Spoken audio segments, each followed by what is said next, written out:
to appreciate the significance of this summit, not just simply on account of the significant decisions adopted by the African Union Assembly, but also the context in which this summit happened. It comes at a time when Africa and the world are contending with major change and challenge. Change in the realm of power relations, change in the functioning and shifts of alliances and power relations, but also formidable challenge facing humanity as a whole, whether that is in terms of climate change, whether that is in terms of pandemics. It is a moment that actually summons all of humanity to act with a concerted purpose collectively. And I would imagine that in this time of also fragmentation and power contestation, the African Union seems to be best placed, particularly in terms of showing that having differences and disagreements doesn't necessarily have to lead to basically being in different spaces, in different frames, that you can still be in the same house while having those differences and working on those differences. I think the fact that the African Union actually embodies and has that is really something that for this era and age, we need to definitely cherish and champion. I don't plan to make a lot of remarks. All that I'm going to do is basically to thank the members of the panel who kindly accepted our invitation to grace this afternoon's event with their time, but also importantly with their very important reflections and insights in terms of what transpired during the summit and why that is significant and how we take the outcome of the summit forward for repositioning the African Union and indeed in supporting collective action both on the continent and globally. I also wish to thank the African Union Economic, Social and Cultural Council Secretariat and its head, William, for the collaboration for co-hosting this event together. With that, with your kind permission, I will quickly now pass to His Excellency Ambassador, Professor Miguel Cesar Domingos Bembe, Permanent Representative of the Republic of Angola to the African Union and Chair of the Permanent Representatives Committee. As Chair of the African Union for 2025, Angola plays the critical role of steering the affairs of the African Union, which is important in terms of responding to emerging issues, but also in facilitating the implementation of the outcomes of the summit. Your Excellency, Professor Bembe, you are most welcome. And thank you once again for your kind agreement to be with us this afternoon. Please. And may I also invite the members of the panel to join us here on the floor as well, please.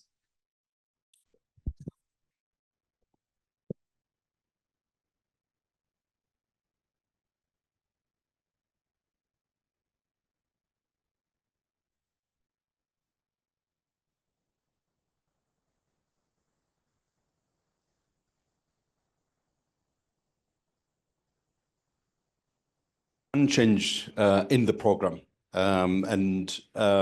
due to an urgent competing engagement, we are unable to have one of the speakers with us.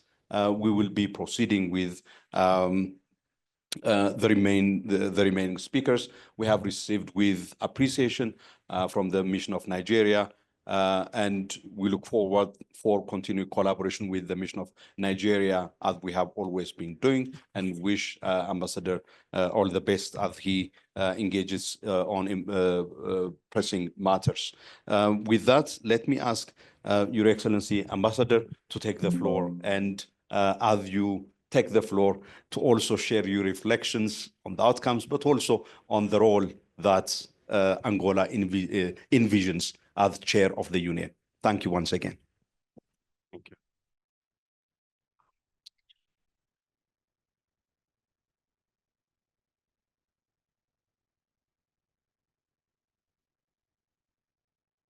Thank you very much, Solomon, for giving me a floor.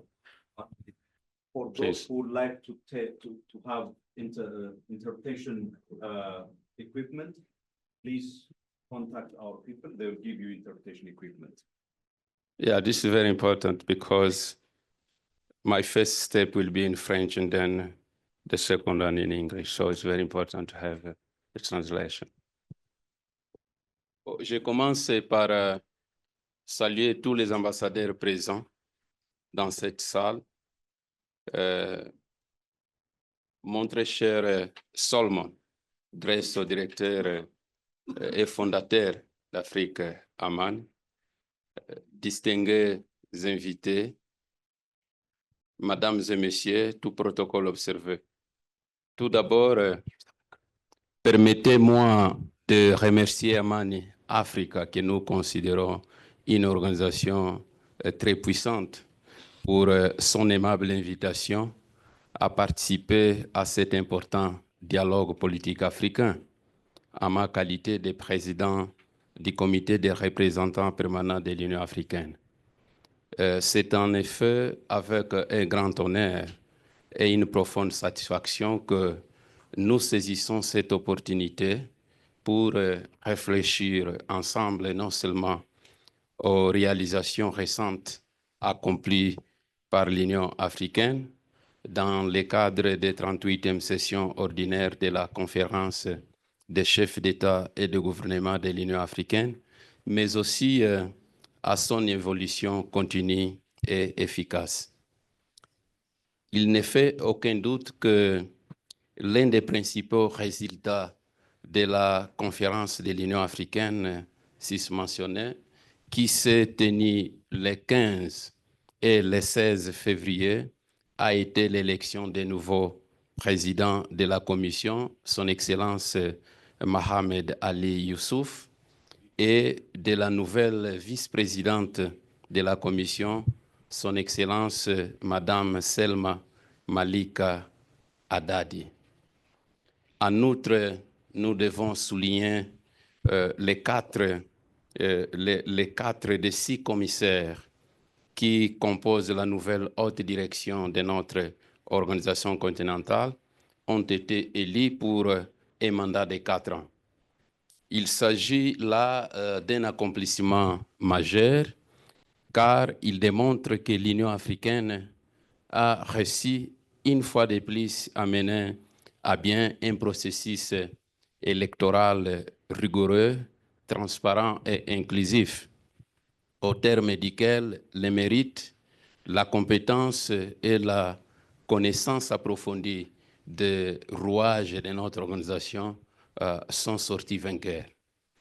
C'est aussi le moment de saluer chacun des candidats malheureux aux différents postes électifs qui n'ont pas démérité et qui ont largement contribué à la compétitivité ouverte qui a été suivie des 4 coins des continents et au-delà de tout au long de la campagne électorale.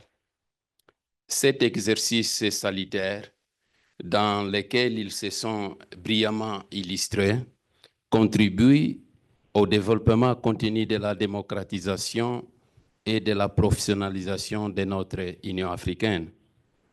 Excellences, chers ambassadeurs, mesdames et messieurs, il est en effet que le processus électoral n'a pas encore totalement finalisé. Nous devons encore élire des commissaires qui, selon la répartition régionale doivent être originaires de l'Afrique centrale.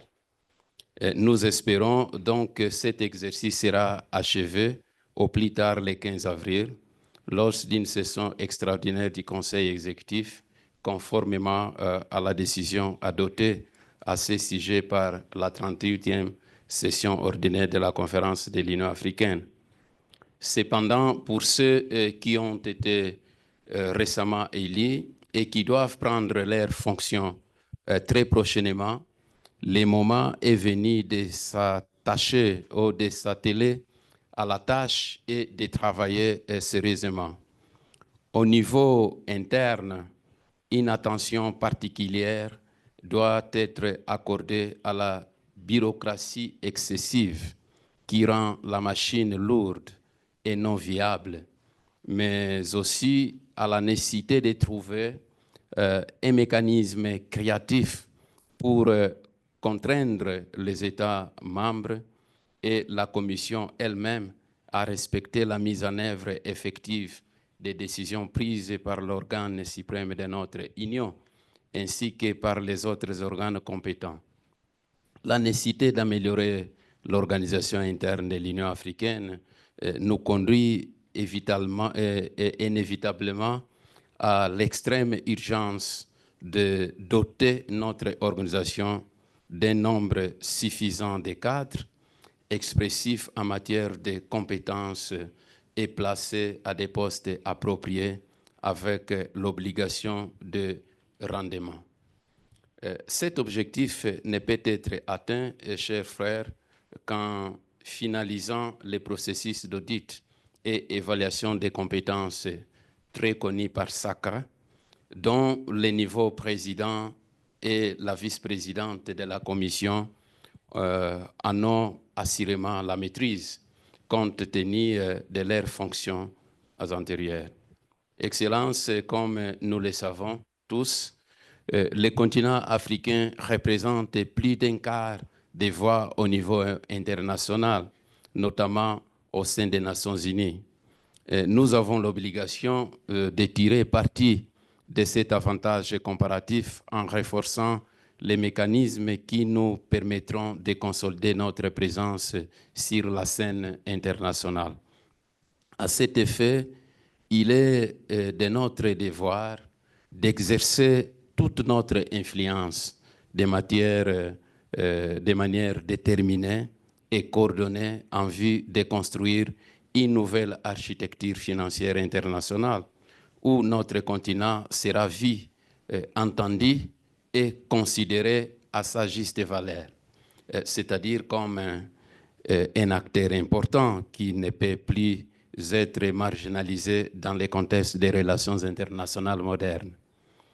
La récente adhésion en tant que membre de plein droit de l'Union africaine au G20 est une avancée significative, mais ce n'est encore qu'un premier pas vers la réalisation de cette ambition manifeste. De même, nous sommes à nouveau appelés à faire tout ce qui est à notre pouvoir pour que la réforme du Conseil de paix, du Conseil de sécurité des Nations Unies soit enfin réalisée, là où notre continent a montré la voie en défendant la position africaine commune, basée sur le consensus d'El Zuluini et la déclaration de Sirte de 2025. 20 ans déjà passés. Toutes ces questions importantes figurent en tête des priorités de la présidence tournante de l'Union africaine que mon pays, la République d'Angola, exerce actuellement. Excellencies, ladies and gentlemen, this year, for the first time in its history, the Republic of Angola assumes the pro-tempore chairmanship of African Union at a very symbolic moment when the country is also preparing to launch the celebration for the 50th anniversary of its national independence under the theme Preserving and Valuing the achievements made, building a better future. The vision of the Angola Chairmanship of our continental organization is aligned with the 7 African aspirations and the flagship project of Agenda 2063, the Africa we want. Here, the consolidation of and the pursuit of our union's institutional reforms takes center stage, and we would like to take this opportunity to reiterate our call to the member states to jointly do everything necessary to provide our organization with adequate and predictable funding of its own. In the fulfillment of its mandate, Angola also intends to use its intervention capacity to promote the priorities, actions defined at the continental level as part of implementation of the theme of the year, Justice for Africans and Afro descendants through reparations. However, as announced by His Excellency João Manuel Gonçalves de Lourenço, the President of the Republic of Angola and Chairperson of the African Union, Angola is also choosing to highlight an important topic that will guide it throughout its chairmanship, centered on the importance of investment in infrastructure as a factor for development in Africa. This approach, combined with the theme of the year, offers a broader perspective in which the various international partners will be invited to contribute effectively to the sustainable and integrated development of our continent. In fact, with a view to contributing to the promotion of economic and social growth, Angola proposes to encourage initiatives aimed at improving transport infrastructure and connectivity, including by organizing a continental conference on financing infrastructure in Africa in Luanda this year. The development of modern and resilient infrastructure in Africa, accessible to all, will have a considerable impact on mobility and industrialization, as well as accelerating the effective implementation of the African Continental Free Trade Area. We recall that the African Continental Free Trade Area is a decisive step towards the economic integration and sustainable development of our continent, with the aim of transforming it into a dynamic and competitive single market, where the exploitation of raw materials, agriculture, and blue economy play a leading role. In this context, the African Union necessarily relies on intensifying secure and effective partnership with the rest of the world, based on inclusive dialogue and result-oriented cooperation on the basis of its own strategic objectives. Excellencies, ambassadors, ladies and gentlemen, peace and security issues have a decisive influence on the development and the stability of our continent. In addition to his capacity as a champion of the African Union for Peace and Reconciliation in Africa, as chairperson of the African Union, His Excellency President João Manuel Gonçalves de Lourenço has an added role to play in coordinating African strategies and initiatives to promote the maintaining of peace and security in the continent. In this regard, my brothers, the Angolan Chairmanship of the African Union is determined to continue its effort to found a peaceful and negotiated solution to the conflicts that continue to ravage the eastern region of the Democratic Republic of Congo and Sudan, as this is the only viable way out of the crisis in both cases. We also want to ensure that the continent's voice is heard in order that the new African Union Stabilization Support Mission in Somalia can, in the very short term, benefit from adequate, sustainable, and predictable financial resources to carry out its mandate, notably through the implementation of United Nations Security Council Resolution 2719 of 2023. Finally, issues relating to the eradication of terrorism and violent extremism, as well as the challenges facing to the continent in terms of unconstitutional changes of government, will also be key items on our agenda. In this context, we will focus on promoting African mechanisms for conflict prevention, management, and resolution, including the Pan-African Forum for the Culture of Peace and Non-Violence, known by Luanda Biennale. The fourth edition of this important platform for dialogue and reflection will be held this year in two separate moments, from 2 to 4 July and 12 to 13 November, respectively, under the theme Honoring the Past, Valuing the Achievements, Building the Africa We Want. We therefore invite everyone to make part in this great celebration of Africa. With these few words, brothers, ambassadors, ladies and gentlemen, I have the honor of declaring this policy forum open. Thank you very much.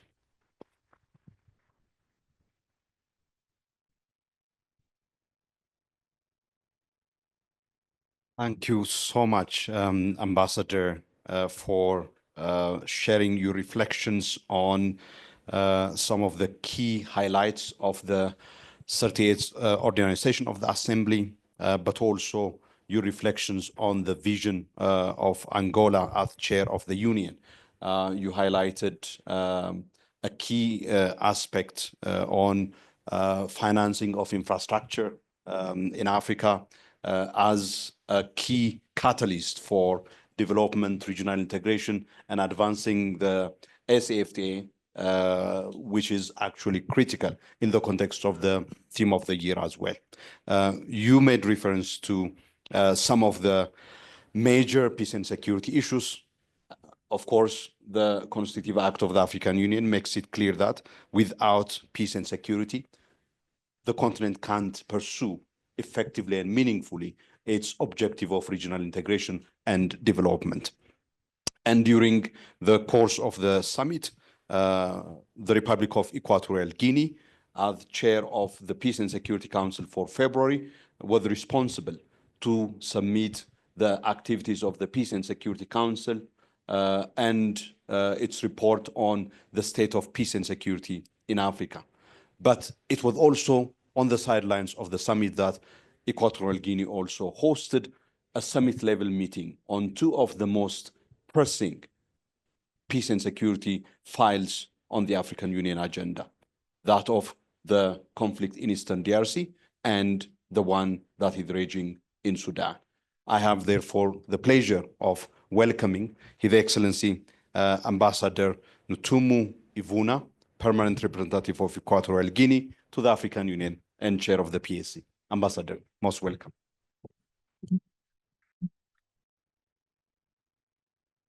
Thank you, Solomon.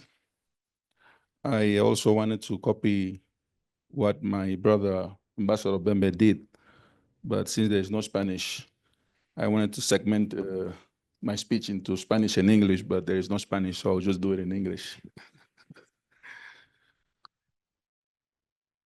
Excellencies, ladies and gentlemen, please allow me, first of all, to thank Money Africa for organizing this very important event. This dialogue on the current state of African affairs, especially at this juncture, as we prepare to welcome a new leadership of the African Union Commission. As the chair of the PSC for the month of February, which is about to end, I would like to share some insights of the most pressing issues facing our continent in this month in the peace and security aspect. As most of you may already know, under the leadership of His Excellency Obiangema Mbazogo, President of the Republic of Equatorial Guinea, the PSC introduced its activity report to the AU Assembly, which included the report on its activities and the state of peace and security in Africa and the biennial report on the implementation of the AU Master Roadmap of practical steps to silence the guns in Africa. Among those urgent cases, we include Sudan, Eastern DRC, the Sahel region, and the transition from the African Union Transition Mission in Somalia, ADMIS, to the African Union Support and Stabilization Mission in Somalia, AWESOM. However, financing this new critical mission has remained a serious challenge, where engagements with the UN Security Council and the EU Political and Security Committee to find secure ways to fund these peace support operations were taken last year. As the African Union faces armed conflicts in Somalia, Sudan, and Eastern DRC, and terrorist insurgencies in Mozambique and the Sahel continue to worsen, the PSC brought to the superior attention of the heads of state its number one concern: the financing of the AU peace support operations, which up to now, unfortunately, we're not able to find a clear path as to how it is going to be financially managed. Continuing on the agenda of our presidency of the PSC, it was also held at the African Union headquarters, the 12th 61st PSC meeting at the presidential level on Sudan and Eastern DRC. Among other observations, on Sudan, the PSC expressed deep concern over the ongoing armed conflict between the Sudanese armed forces and the rapid support forces, particularly the devastating impact on civilians and the region. The PSC strongly urged the warring parties to observe a humanitarian truce, especially during the holy month of Ramadan in March 2025, and called for an immediate, permanent, and unconditional ceasefire. It condemned the perpetration of war crimes, crimes against humanity, and violations of international humanitarian and human rights laws, warning the perpetrators will be held accountable. The Council also condemned external interference, fueling the conflict, and demanded an end to military and financial support to the warring parties. It emphasized the urge for safe humanitarian access, the opening of humanitarian corridors, and the delivery of aid to affected populations. The PSC reiterated the importance of a Sudanese-led and inclusive political dialogue as the only viable path to resolving this crisis, urging all stakeholders to prioritize national reconciliation and social cohesion. On the situation in Eastern DRC, the Council expressed grave concern over the conflict, reiterated the respect for the DRC's sovereignty and territorial integrity. It condemned the activities of armed groups such as M23, ADF, and FDLR, demanding an immediate ceasefire, withdrawal of foreign forces, and unhindered humanitarian access. The PSC emphasized the need for diplomatic and political solutions, urging the resumption of negotiations under the Luanda and the Nairobi process. It condemned regional and mediation efforts, particularly He commended regional mediation efforts, particularly by Angola, and called for the merger of the Luanda and Nairobi processes to enhance coordination. Additionally, the PSC stressed the importance of addressing root causes like illegal resource exploitation and urged compliance with international humanitarian and human rights laws. The PSC also endorsed the decisions from recent regional summits, including the EAC SADC Joint Summit and the SADC Extraordinary Summit, and called for the establishment of a joint AU EAC SADC coordination mechanism to support peace efforts, as well as the declaration of extraordinary sessions of the Conference of Heads of State and Governments of ECAS, adopted on the 7th of February 2025 in Malabo, Equatorial Guinea. Excellencies, ladies and gentlemen, on political governance, the Council expressed concern that 6 AU member states remain suspended due to unconstitutional changes of government. While progress has been noted in some political transition programs, like in the case of Gabon, others continue to require the Union's utmost support to restore constitutional order. The PSC has engaged informally with these member states to better understand their specific challenges and provide tailored support. The PSC chairperson congratulated member states that have successfully organized credible elections and achieved smooth transfers of power, reaffirming the AU zero-tolerance policy for unconstitutional changes of government. The Council also highlighted the positive trend of increased participation of women and youth in AU election observation missions, as well as the growing use of national resources to conduct credible elections, which has enhanced ownership and reduced dependency on external partners. However, the unmet needs of Africa's youth, whose population is expected to double to 830 million by 2050, remain a pressing challenge, contributing to many of the continent's peace and security issues. In conclusion, the Council emphasized that despite significant efforts, peace and security threats in Africa remain pervasive and complex.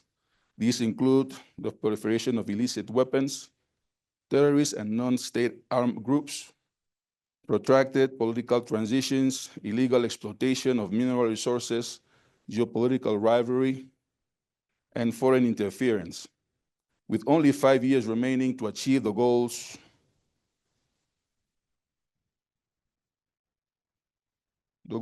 of silencing the guns in Africa, the strategy by 2030, the persistent emergence of tensions raises urgent questions. Success will depend on our ability to build a peace architecture that is owned by member states and RECs and RMs, which is functional, adaptable, and resilient. The Council called for collective and proactive and consistent response from member states and the international partners to address these challenges effectively. This will be the little thing I can share due to time constraints of what we did during the month of February. I thank you for your kind attention.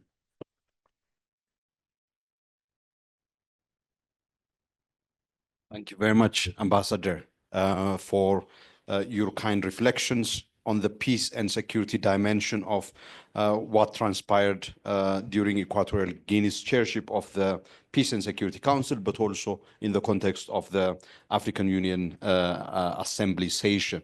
I think a number of issues have been highlighted from specific conflict situations to the issues that have been raised towards the end of His Excellency Ambassador's intervention about the concern expressed by the Assembly about the state of peace and security on the continent. but also the implementation of the agenda of silencing the guns in Africa. You will find a publication that we have already circulated highlighting these issues. We do hope that you get time to see those publications. Now I have the singular pleasure of welcoming to the podium Her Excellency Matseko Letsetse, my sister, Deputy Permanent Representative of South Africa to the African Union at the Embassy of South Africa here in Ethiopia. As Ambassador mentioned, as the chair of the PRC, the membership of the African Union in the G20 is one of the latest developments in Africa's Union's engagement on the global arena. And South Africa happens to be the current chair of the G20. My sister, most welcome, and thank you very much.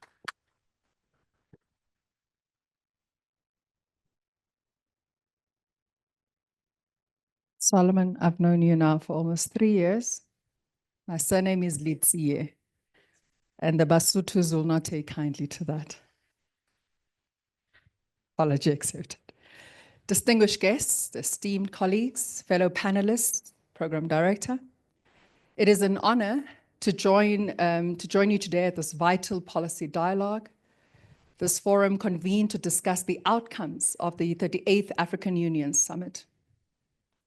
I'd like to extend my gratitude to the organizers of this meeting for inviting me to be part of this important conversation.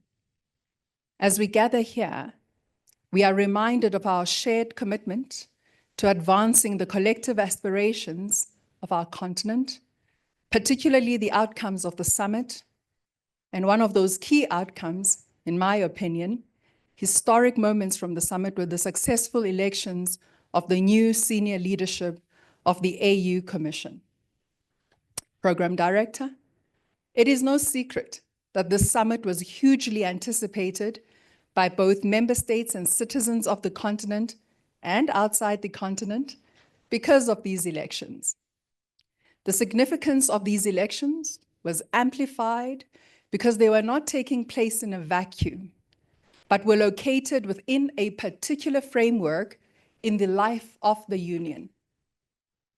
In understanding the current shift in the geopolitics of the globe and our region, it was important that we get a leadership that could help us weather the storm towards the realization of the second 10-year implementation plan of Agenda 2063 as the only comprehensive plan that delivers on the aspirations of the continent and keeps us resilient to external shocks. Program Director.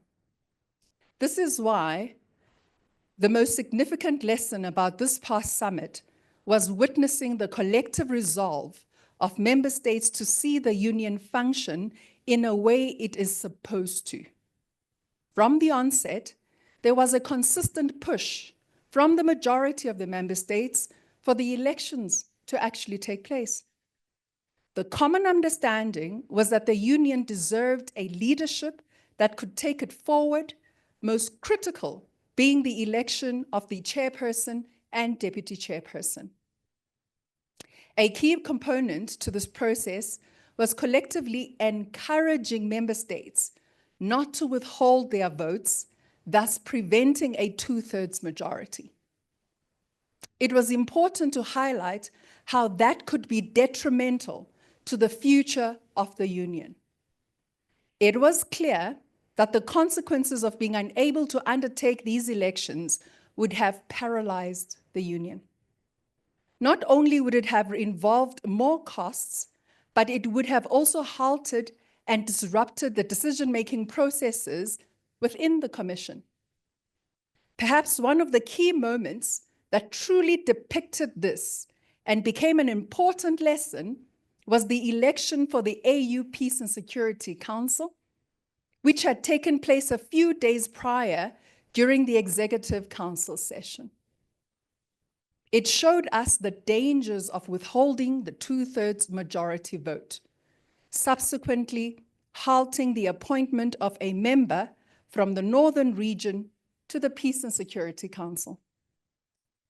As we speak, The Peace and Security Council is disadvantaged because it is not going to be fully representative of all the respective regions until the elections are held.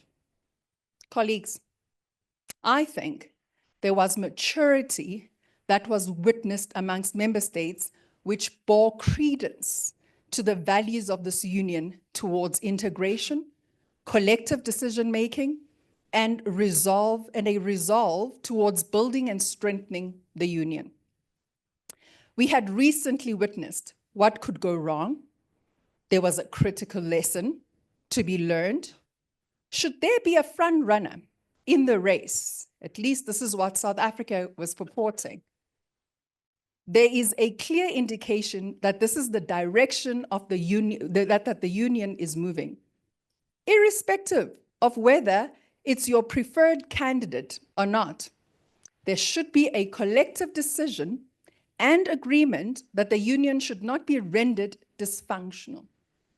Program Director, in our view, the other significant moment for the continent was that the summit took place during South Africa's presidency of the G20, marking the second year of the African Union's participation as a permanent member of the G20.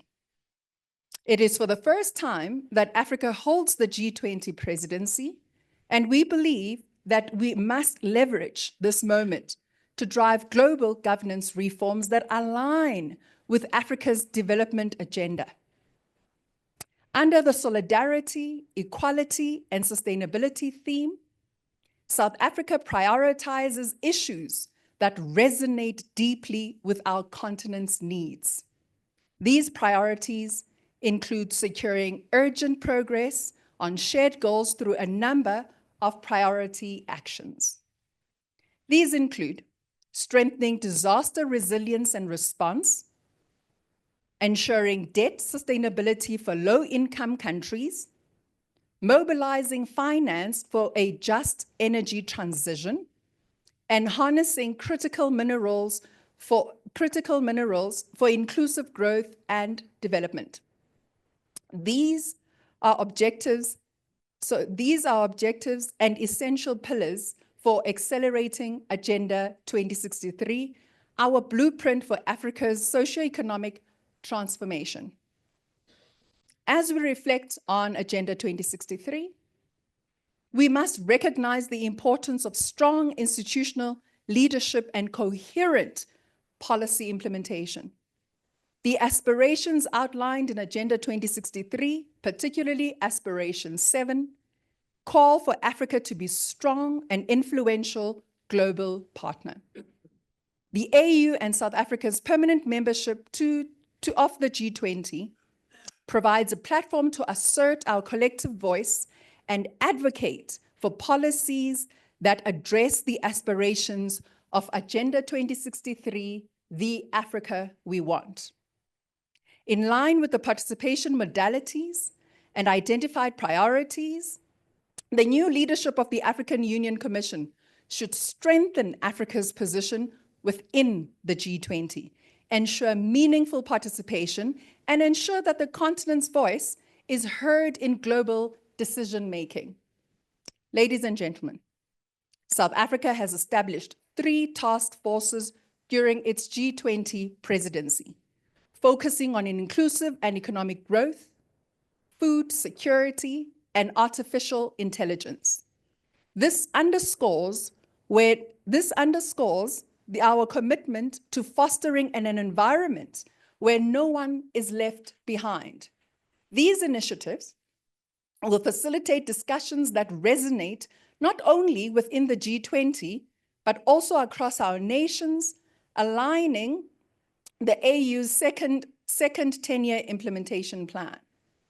Moreover, the G20 Social Forum, which will precede the Leaders' Summit, presents an unprecedented opportunity for civil society engagement.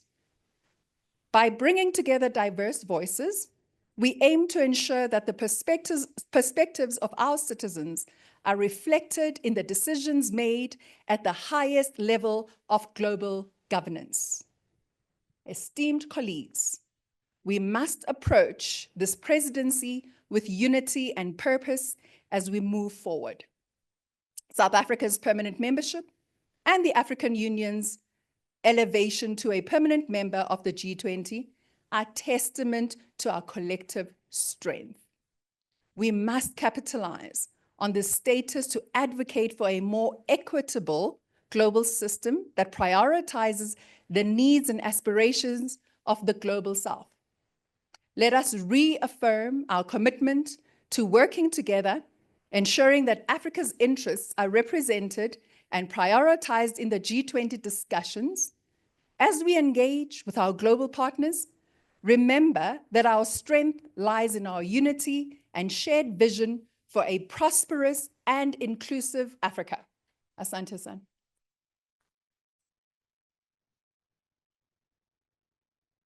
Thank you so much. As you can see, she doesn't shy away from calling you out, as she called me out for failing to still master the pronunciation of her surname. But most importantly, the insight that she shared about the diplomacy that was on play around the elections of the leadership of the African Union Commission that actually culminated in a conclusive outcome of the elections with the chairperson and deputy chairperson receiving the 2/3 required majority. And that didn't happen automatically, that it actually was a result of collective diplomacy by member states of the African Union, particularly after the experience that they had at the Executive Council level with respect to the election of members of the Peace and Security Council of the African Union. And it is a demonstration that we can either allow ourselves to deepen our divisions, or we can actually continue to work on our divisions by actually giving a conclusive outcome for the elections. And that is exactly what came out and the lessons to be learned from that.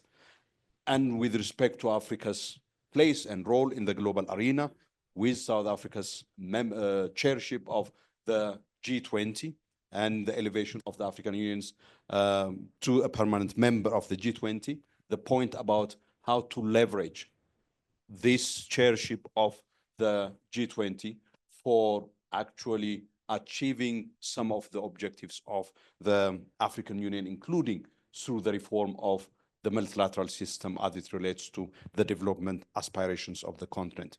There are specific areas that have been identified as priority areas for by the G20 chairperson, which resonate with the priorities of the African Union as well. Thank you so much, really, for sharing those important insights. I have now the pleasure of inviting my brother and co-conspirator for this for this important spatial dialogue, my brother William Kariu. He is head of the African Union ECOSOC Secretariat based in Zambia. William, thank you so much. Thank you very much, Solomon.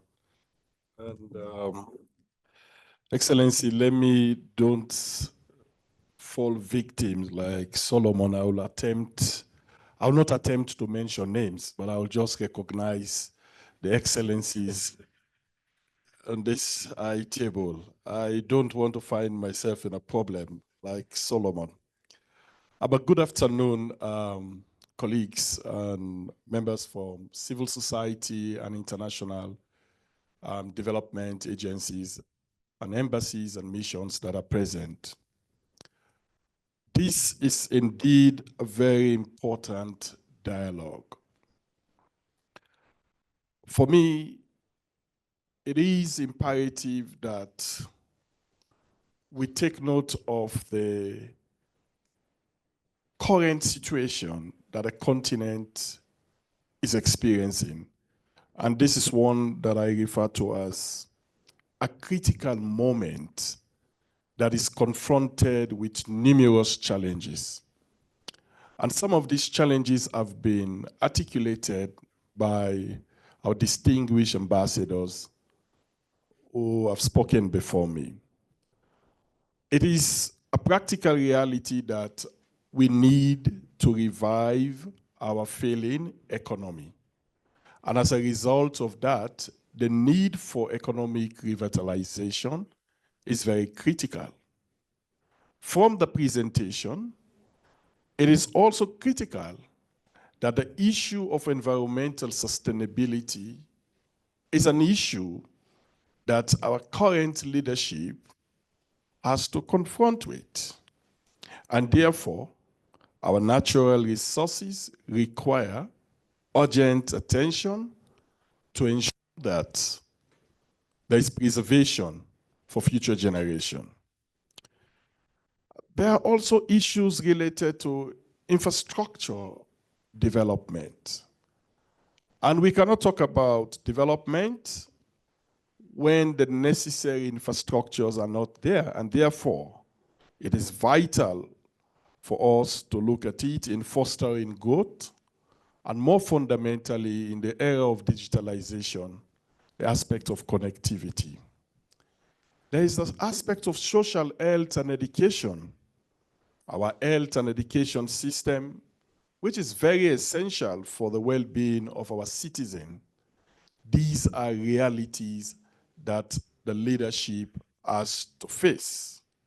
Security and stability. And I think our distinguished ambassador and the chair for the Peace and Security Council actually articulated some of the pronouncements and the commitment that were made by the Council in ensuring peace and stability, which is crucial for maintaining progress and development of citizens. Human rights and the governance deficit. I think Ambassador also clearly articulated about the need for us to improve our governance system, which is necessary for building trust between citizens, but more fundamentally within our communities. So like I said, this is a critical moment that calls for leadership in every facet of our society. It is no longer the time when we say those that are in power. The citizens also have to come on board to see what role we can play in offering solution to the numerous challenges that some of them have just highlighted, and most of them have been highlighted by the distinguished speakers before me. And therefore, the recent transition in leadership, as pronounced by the African Union, have underscored the citizens' anticipation for solution to these challenges, especially looking at the current geopolitical realities. This is the first time we have seen a manifestation of interest by citizens on the leadership elections of the African Union. It was an issue for those of us working for the African Union. But this is the first time you saw citizens from various parts of the continent on social media and in every other platform demonstrating interest. And that tells you that it is high time for us to be able to look at how we can find sustainable solution to these challenges that we have highlighted. As African Union ECOSOC, I want to look at things from the perspective of citizens' engagement and citizens' participation in finding solution to some of these challenges. It is interesting for you to note that the AU, on many instances, especially from our member states, at our member states level, there's been concerns from citizens about the shrinking space, the restrictive policies, especially when it comes to issues related to human rights and governance. And this has been a concern. But what is very interesting is the fact that at the international or the continental stage, the AU is showing commitment towards facilitating effective engagement with citizens through the endorsement of decisions that just came out from the concluded summit, which has provided a much more structured framework for civil society organization to engage with the African Union. And therefore, we hope that this dedication and commitment will trickle down at the level of member states, recognizing civil society organizations and development partners as complementary partners that can add value to the work of government and initiative of government, but not necessarily opposition to government. And for those of us who work in the field of development, civil society, we should also develop the culture of appreciating and tapping government in areas where they are doing good, so that we can be strong enough to demand for accountability on areas where they are doing bad. But if we are always on the side of opposing, it is very obvious that you will become the opposition organization or the opposition party in the country. So we need to be able to have a balance. There are a number of decisions related to the development of key institutional framework or mechanism to facilitate effective engagement with civil society organization. And let me tell you, historically, over the years, the AU has been engaging with civil society organization in an ad hoc manner. In fact, the African Union is one of the few multilateral institutions that does not have an harmonized mechanism to engage civil society organization. And therefore, we have been engaging civil society organization in an ad hoc manner. In fact, there is an accreditation mechanism for NGOs. I think it was developed in 2005. And it will be interesting to note that there has never been any organization that has been accredited. And therefore, if the AU is a people-centered and a people-driven union, it becomes a challenge. But progressively, we saw the AU made a decision giving mandates to ECOSOC to develop framework for civil society engagement within the African Union family. And it was endorsed during the just concluded Executive Council meeting, where ECOSOC has been given a mandate to develop these three critical framework. Let me take you through the critical framework quickly before I conclude. One is what we refer to as harmonized accreditation mechanism.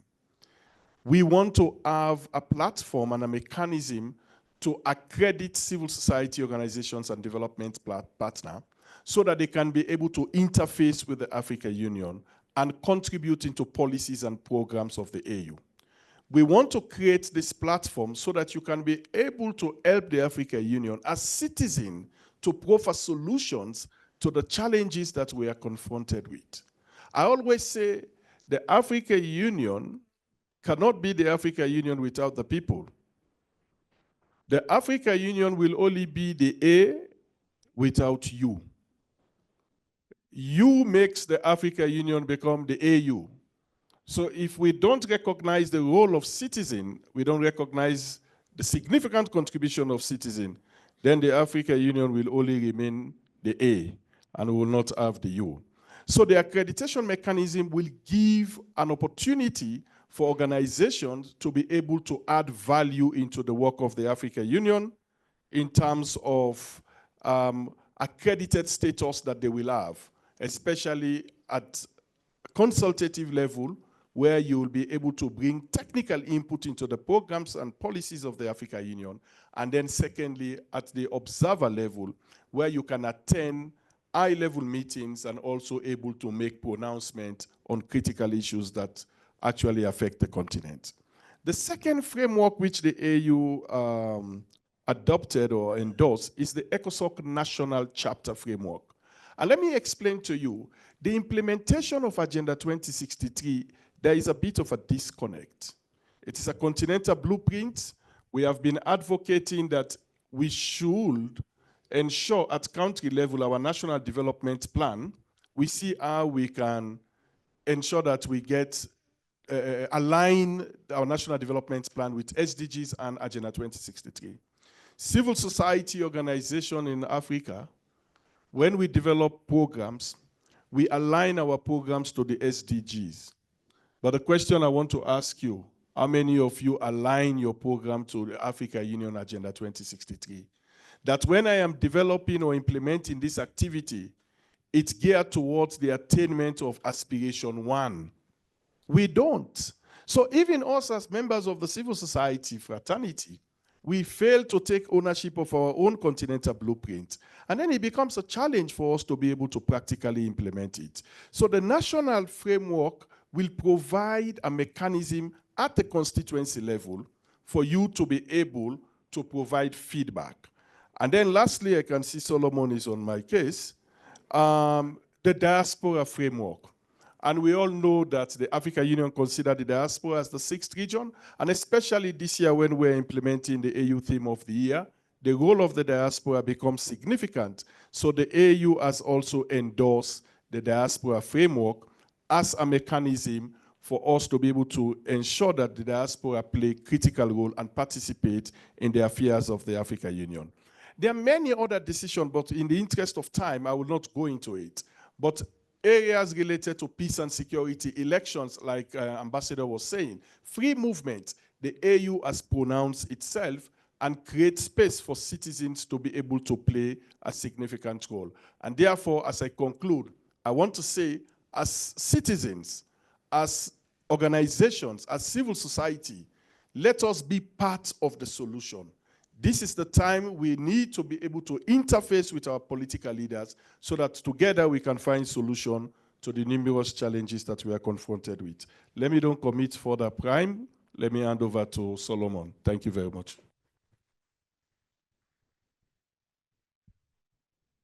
Thank you so much, William. As a mandate holder for speaking on behalf of and for bringing the voice of citizens to the African Union, you clearly demonstrated why we need you in this space, in terms of also adding the perspectives. What you have explained to us in terms of institutionalizing the engagement of the African Union with the wider African public through ECOSOC and through developing those mechanisms for that institutionalized engagement are critical. And you started by recognizing the difficult moment that we find ourselves in and the importance of the new leadership election as happened is basically that it gives the union a new opportunity for trying something new, something different in contending with and coming to grips with the kind of challenge and change that are currently underway, both globally, but also continentally. And of course, it is incumbent on, as you rightly say, member states, the regs and RMs, and the wider African public in how to make the conclusive outcome of the election meaningful to reposition the AU and indeed for it to deliver on the mandate entrusted to it, including on Agenda 2063. And a very important aspect of that, of course, is the development agenda of the African Union, as mentioned by the chair of the PRC, as well as by my sister, in relation to the G20 membership of the African Union and South Africa's chairship of the G20. I have therefore the pleasure of welcoming my dear brother, Dr. Jide Okeke, who is the coordinator of the regional program for Africa at the Regional Center for Africa of the United Nations Development Program. Jide will share his reflections from the development perspective of the outcomes of this summit. Jide, most welcome. Thank you very much, Dr. Deso. I think the good thing about being the last speaker is that you don't need a laptop. So I will be speaking, just basically synthesizing what has been said. So distinguished panelists, thank you so much for your interventions. As the new chairperson takes over on the 15th of March, I think if there is one policy choice that they should make in many ways, and in ways grounded by evidence, is around debt sustainability in Africa. It's an important aspect of policy intervention of the African Union. Why do I say this? If you look at the entire debt servicing for developing countries, it's around $1.4 trillion. $1.4 trillion. But that's not where it gets scary. It gets scary when you think about how much money least developed countries in Africa are spending on their debt servicing. It's an average of 15% of their entire earnings, an average of 15%. So imagine, and I wouldn't name countries, but imagine some of the least developed countries on the African continent today spending at least 15% or an average of 15% on debt servicing. You can already see what that does to investment in other development areas. So if we're thinking about some of the challenges that we face today from a policy perspective, if we are not able to reverse what is happening, especially around LDCs, I think what we're seeing here is just child's play compared to what we could see in future. And I'm not speaking like as a UN staff or a humanitarian agency, because that is often the narrative. But it's important that we begin to change the structural economies of these countries as a way of preventing crisis. It's really, really important. The other point I want to make is around our credit ratings across Africa.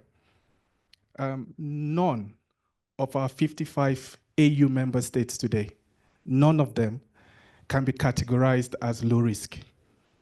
So you can already imagine the cost of borrowing across African countries today.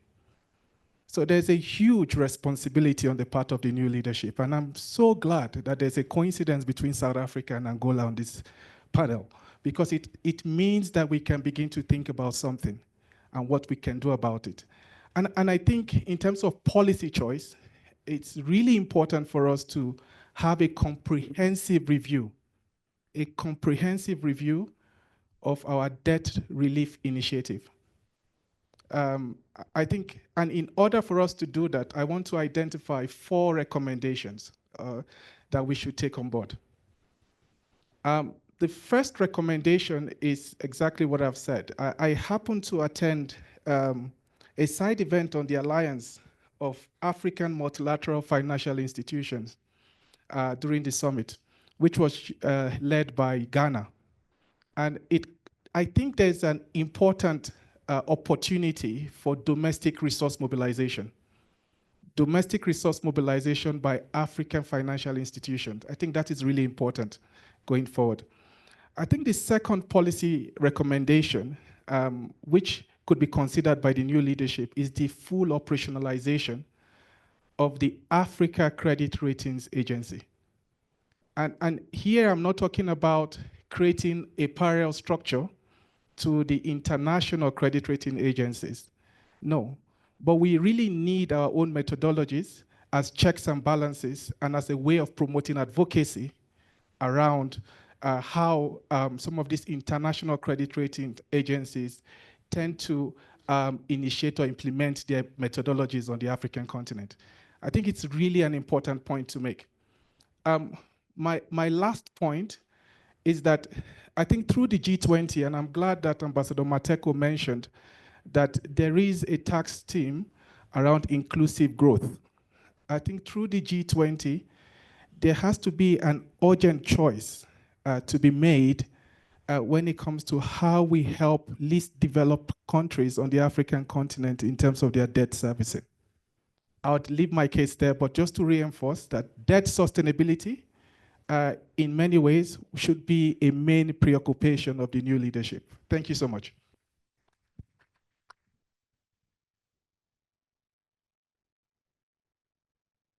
Thank you so much, Dr. Jide, for that very precise and focused intervention, highlighting the policy choices to be made by the new African Union Commission leadership, working in concert with the chair of the Union Angola and the chair of the G20 South Africa, particularly around responding to some of the pressing challenges that countries face. There are about 20 countries, according to UNECA data, that are debt distress on the African continent.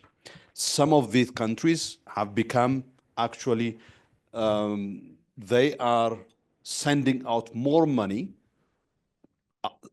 in order to service debt than the money that they actually receive. And we have a very, and one of the factors for that, as rightly pointed out by Dr. Jide, has to do with basically the risk perception of the African continent. And this risk perception of the African continent, according to the one campaign, costs the continent billions, in billions, just the perception only. And this perception, of course, is a result of a lot of history, a result of a lot of caricaturing of the African continent and people of Africa and people of African descent. And therefore, the resonance of these issues with the African Union theme of the year, justice for Africans and people of African descent through reparations, in order to overcome some of the structural issues that are weighing down on Africa's development.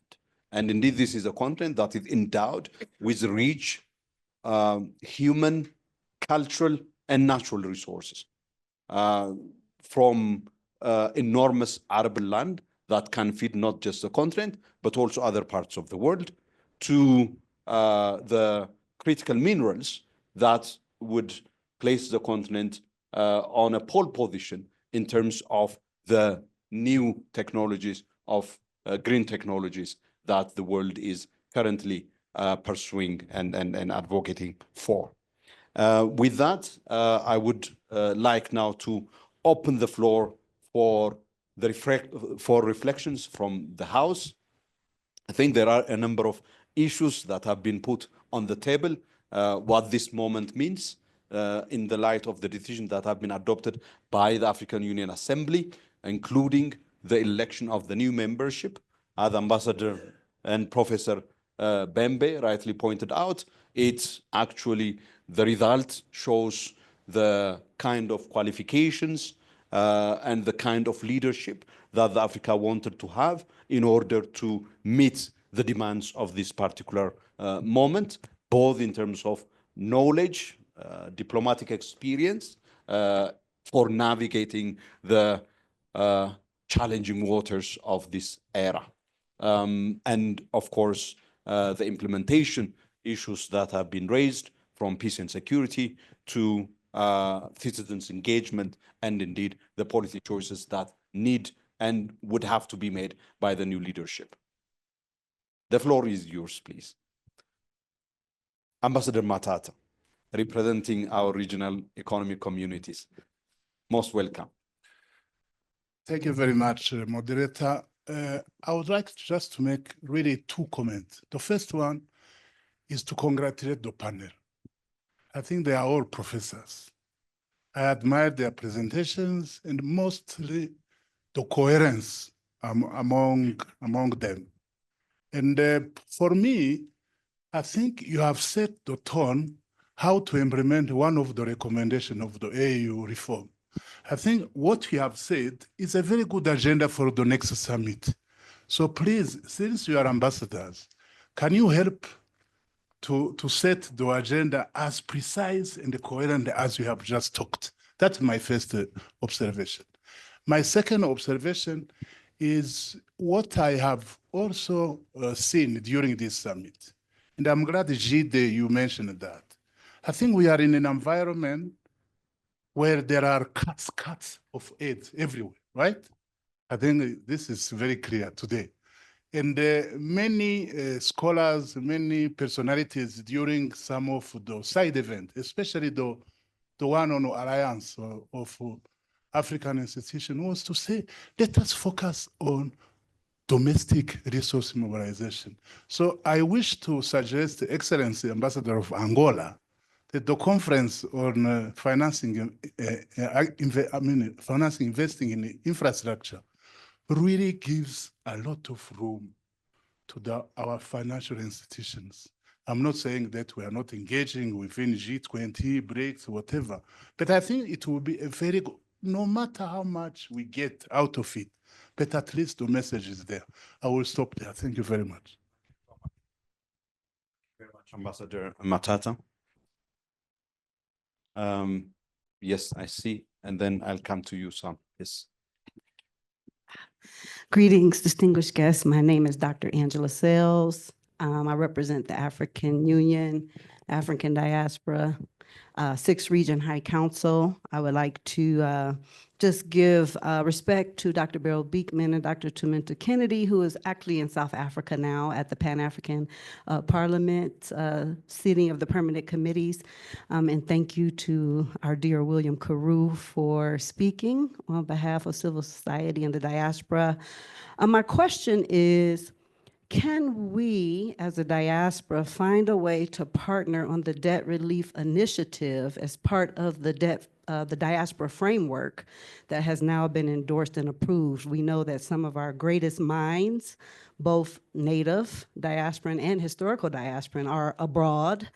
And can we just sit around a table and partner on solutioning around the financial architecture and how we can participate specifically on this particular initiative? Thank you.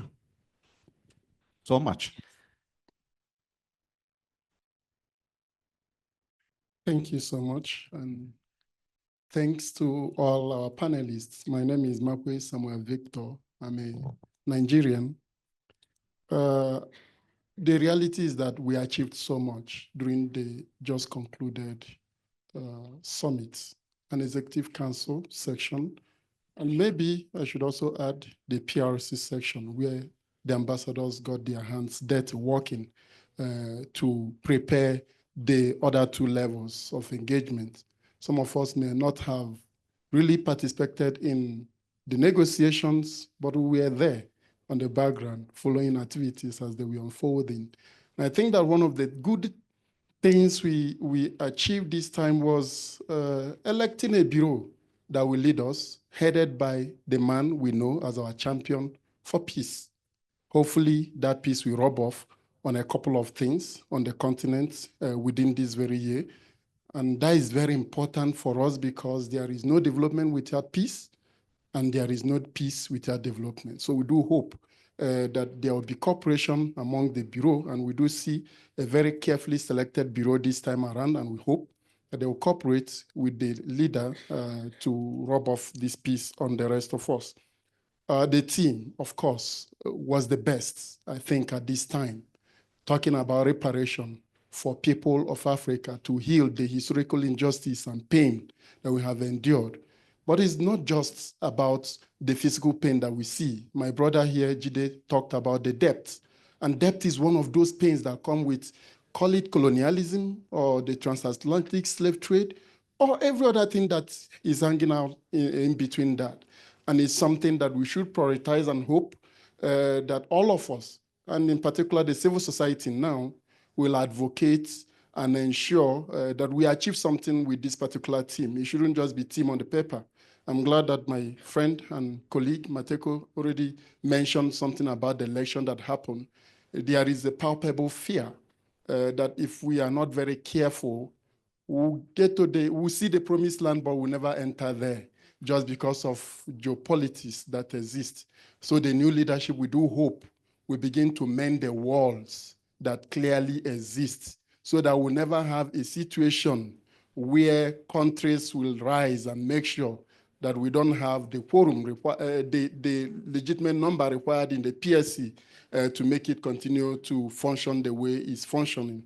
And that speaks to what happened in the Northern region. I'm glad that we appear to be having a clear-cut direction on AU institutional reform, judging by the document that was presented before us. Yes, that document in itself is not, it gives room for further improvement, but certainly it shows that there is something on paper that we can negotiate going forward. And hopefully that will help us.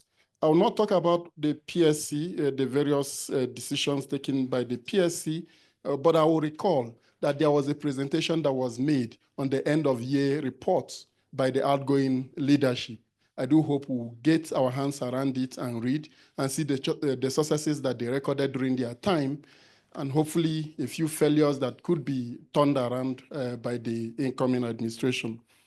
Two more things before I drop my mic. One is the values of the sideline meetings. There were numerous sideline meetings, and it appears at this time that some of them were well calculated, the themes that were discussed.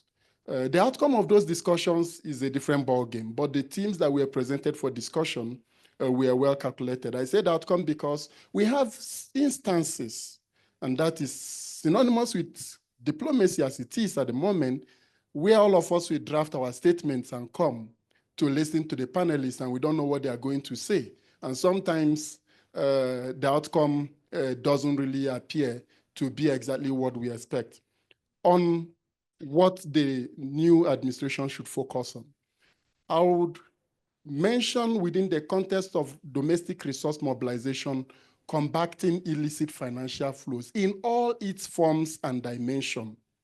The reality is that Africa has enormous resources, but those resources are leaving Africa to go and develop some other continents and countries, and we have to put a hand around it, whether it's through the ongoing discussion in the UN on tax reform or any other discussion. And of course, they should also help us to push issues of the reform of global institutions, whether it's the UN Security Council or is the global financial institutions. Maybe they should put their hands around it. But again, Africa needs to prioritize beyond democracy, which we all agree to, good governance. Election is not all about democracy.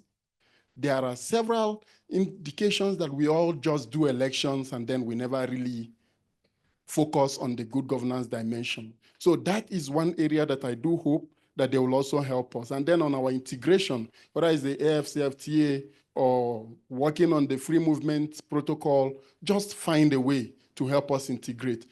And since our chair is here, if we can achieve a relatively less agenda for the next summit, that would be a crown of it all. Thank you, Chair.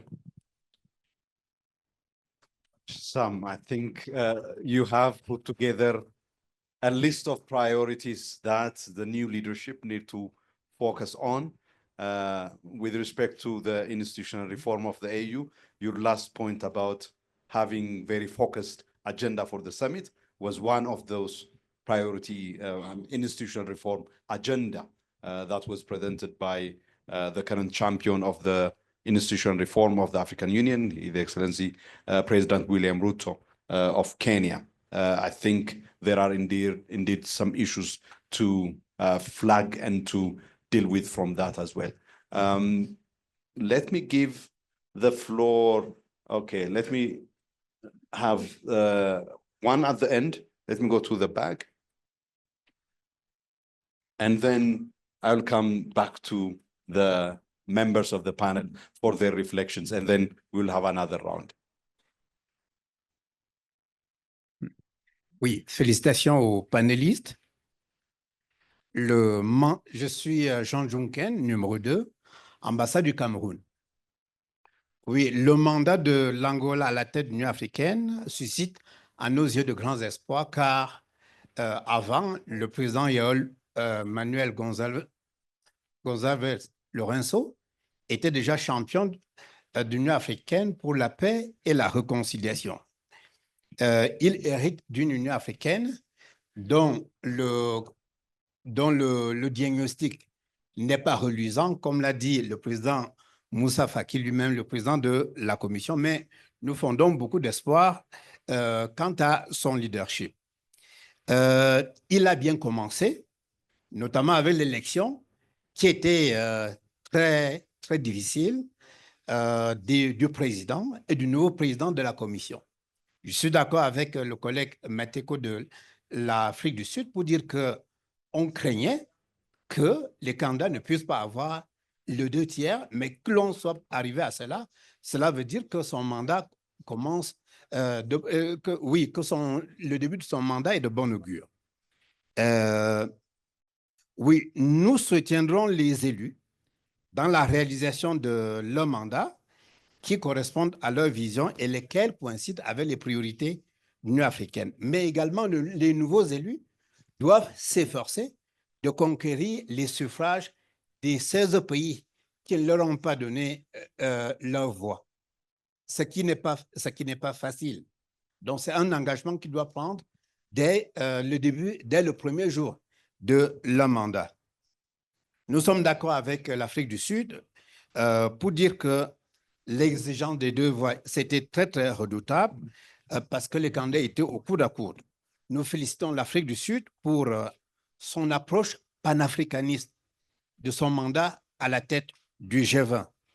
Intelligence artificielle, croissance économique inclusive, sécurité alimentaire, cela nous amène à faire nôtre le message très inspirant que le secrétaire général des Nations Unies, son Excellence Antonio Guterres, avait prononcé à la tribune de la 38e session de la conférence des chefs d'État, en indiquant que à partir du moment où l'Union africaine est membre permanent du G20, eh bien, elle devra tirer avantage et grand avantage du sommet de l'avenir que les Nations Unies ont organisé à New York en septembre et qui a abouti à l'adoption de documents importants, de l'avenir, parts numériques et documents pour les générations futures. Oui, félicitations à la République de Guinée équatoriale pour la présence réussie du CPS au mois de février. Et un des points marquants, à mon sens, ce n'est pas seulement les rapports qui ont été adoptés par la conférence sur les activités du Conseil de paix et de sécurité ou sur l'état de la paix et de la sécurité en Afrique, ou encore le rapport biennal sur le programme Fait et les armes, mais c'est surtout l'organisation réussie du sommet du CPS du 14 février qui a eu lieu de 18h à 23h et qui a rassemblé 12 chefs d'État, 6 ministres des Affaires étrangères, le président de la Commission de l'Union africaine, le secrétaire général des Nations unies, et qui a abouti à l'adoption de communiqués importants qui, aujourd'hui, sont suivis par le Conseil de sécurité des Nations unies, comme en témoigne la résolution du Conseil de sécurité d'il y a 1 ou 2 jours sur la situation à l'est de la RDC. Cette articulation harmonieuse entre les décisions du CPS et celle du Conseil de sécurité des Nations unies mérite d'être soulignée. Enfin, il nous a plu d'entendre la voix de la société civile. Oui, le document de CIRT sur la reconnaissance et l'accréditation des sociétés civiles, c'était un pas. Mais au quotidien, le Conseil de paix et de sécurité de l'Union africaine travaille avec l'ECOSOC et les organisations de la société civile et tient d'ailleurs une session statutaire annuelle avec la société civile, parce que la conviction est que pour développer nos pays et l'Afrique, il faut commencer par le développement communautaire et la paix communautaire. Je vous remercie.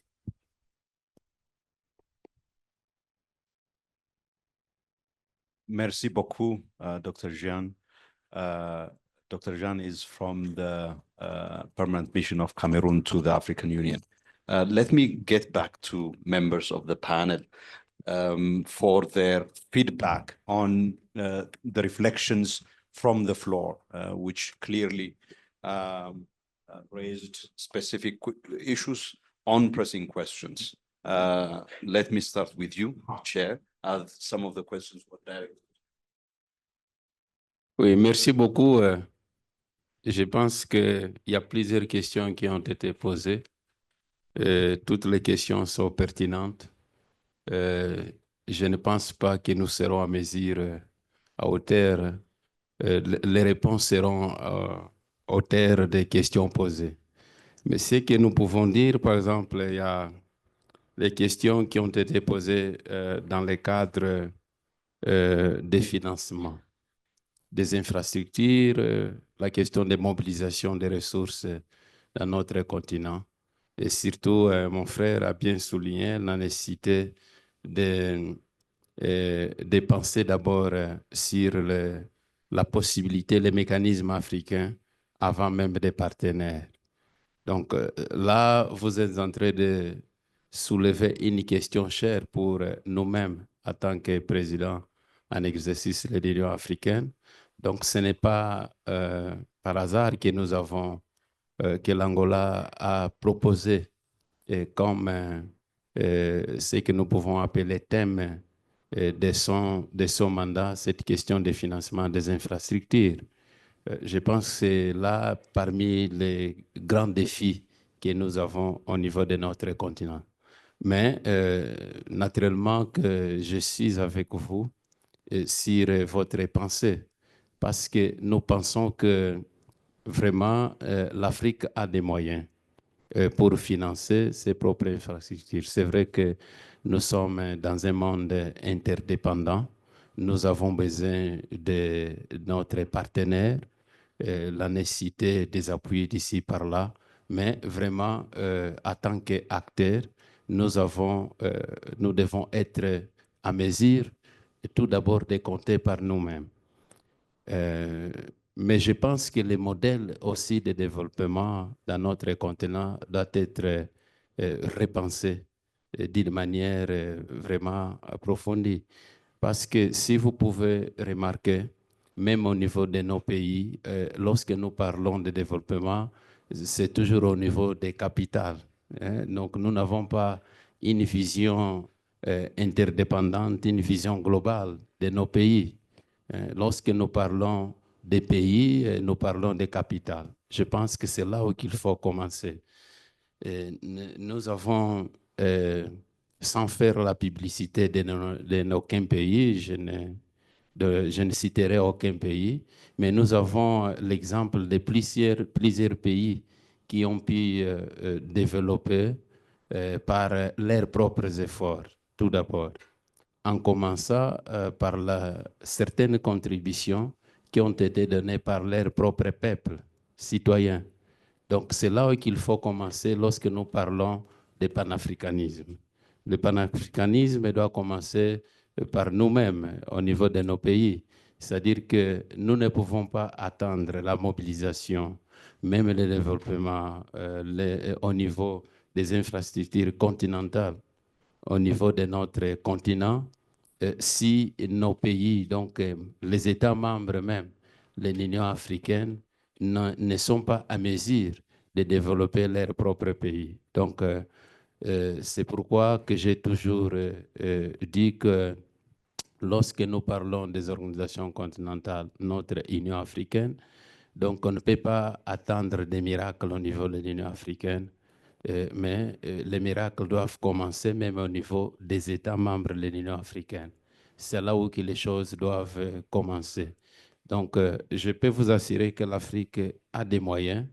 Donc, il est important l'esprit panafricanisme, tout d'abord, pour que nous puissions nous mobiliser nous-mêmes pour répondre aux défis africains avant de penser au monde extérieur. Voilà ce que je pense. Donc, la conférence continentale pour le financement des infrastructures que l'Angola veut organiser, et malgré la désignation conférence continentale, ça ne sera pas une conférence naturellement fermée seulement pour les pays africains. Donc, les partenaires aussi seront invités dans cette conférence. Donc, nous voulons faire l'invitation pour que tout le monde puisse participer dans cette conférence et qu'elle puisse produire les résultats tant attendus. Sur la question que vous avez posée, la question de l'agenda des prochains sommets. Comme vous savez, l'agenda n'est pas défini par le président en exercice de notre organisation. Donc, il y a les mécanismes qui existent au sein de notre organisation pour définir. Déjà, nous avons les thèmes de l'année 2025 sur la question des réparations. C'est un thème très, très fracturant parce que, comme vous savez, nous tous, même au niveau de l'Union africaine, les pays membres de l'Union africaine, n'ont pas, comment je peux appeler, les mêmes sens, hein, de ce qu'on attend par les thèmes.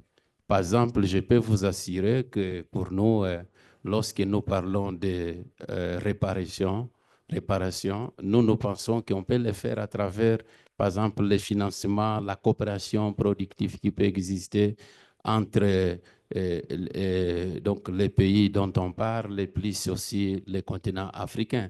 Il y a plusieurs manières de le faire. Hein, mais lorsque nous parlons de l'indemnisation, des réparations, ce n'est pas forcément que nous serons en mesure d'identifier clairement qu'est-ce que nous avons perdu pendant la colonisation, plusieurs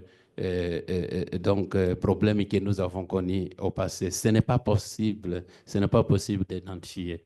Mais il est possible de renforcer notre partenariat pour garantir que nos pays peuvent être développés à travers la coopération qui peut exister entre la coopération qui existe déjà au niveau des partenariats. Donc, on peut tout faire pour renforcer les investissements dans nos continents. Mais comme je vous avais dit, il est très important que nous, d'abord, nous puissions définir les priorités. Les priorités sont là au niveau de l'agenda 2063, mais nous devons travailler plus et surtout l'union qui doit exister entre nous parce que la division souvent qui empêche même le développement de l'Afrique vient des propres Africains. Voilà, c'est pourquoi nous devons être plus solidaires entre nous et surtout que l'Afrique que nous voulons ne soit pas seulement un slogan, mais il faut que dans la pratique des pays membres de l'Union africaine, entre nous-mêmes, nous puissions sentir cela. La bonne gouvernance que notre frère de Nigeria a souligné, c'est un point très, très, très important que nous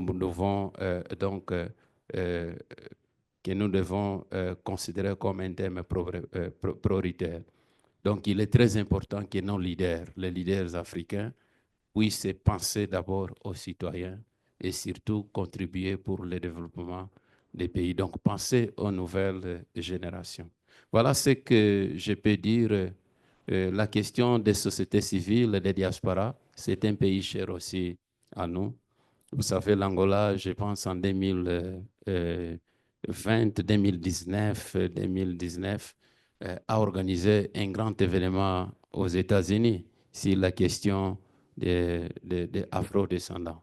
Et c'est un thème très, très important. Nous savons comment est-ce que le thème est très développé, déjà très avancé pour donc au Ghana et d'autres pays que nous savons. Même le Togo, c'est un pays qui donne la priorité à ce thème. Donc, c'est un thème qui doit être exploité et surtout savoir que les descendants, les diasporas d'une manière générale, peuvent contribuer pour le développement de notre cher continent. Mais je pense que nous avons un frère de la société civile qui s'y trouve, peut-être il saura répondre d'une manière plus efficace, d'une manière appropriée cette question des diasporas. Merci beaucoup.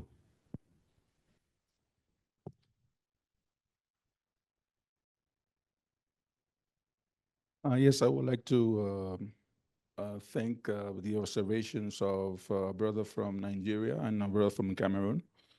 The good news is that this is a work in progress. It is a continuation. For example, we end our chairmanship tomorrow, and there will be a new chairmanship in place by Sierra Leone. The same thing I will say about the PRC. There's going to be Angola chairing it, and we can even aim a little higher. and see that the new chairmanship of the commission is now about to be in place. So that means that it is like a new dawn. It's a work in progress, like life itself. But unfortunately, I see that here in Africa, we do have a lot of dreamers, but not too many doers.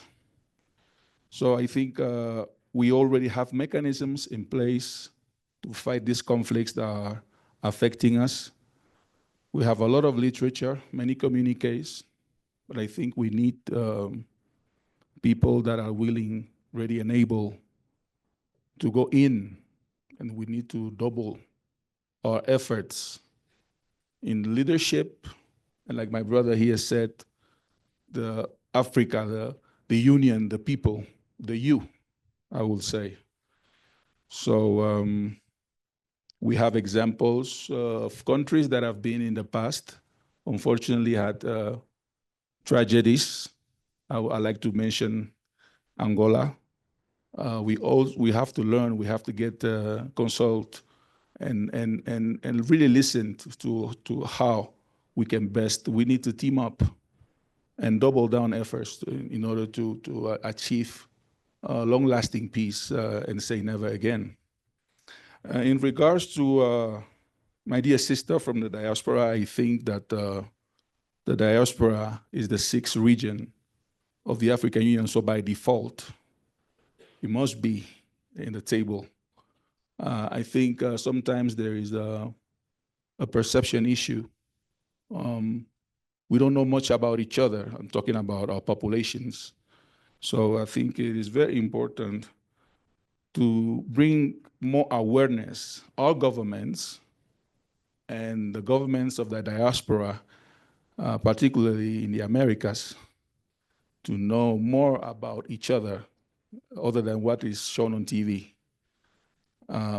We need to be more proactive to engage with the diaspora and put them on the table, because there are many opportunities here in Africa that both regions can benefit from. So my question, it has to be a dual work, us and you, and see, we have a PRC chair here, and I will be reminding him about that from time to time, so that we're able to put that on the agenda all the time. Thank you.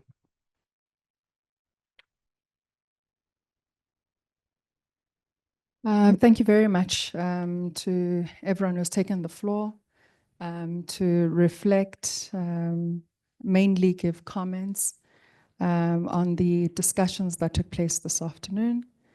My intervention will be limited. My two excellencies have covered the topics broadly. But I really do think, I'm very excited about what Ambassador Professor Miguel, when you talked about the resource mobilization in terms of financing infrastructure projects for the continent.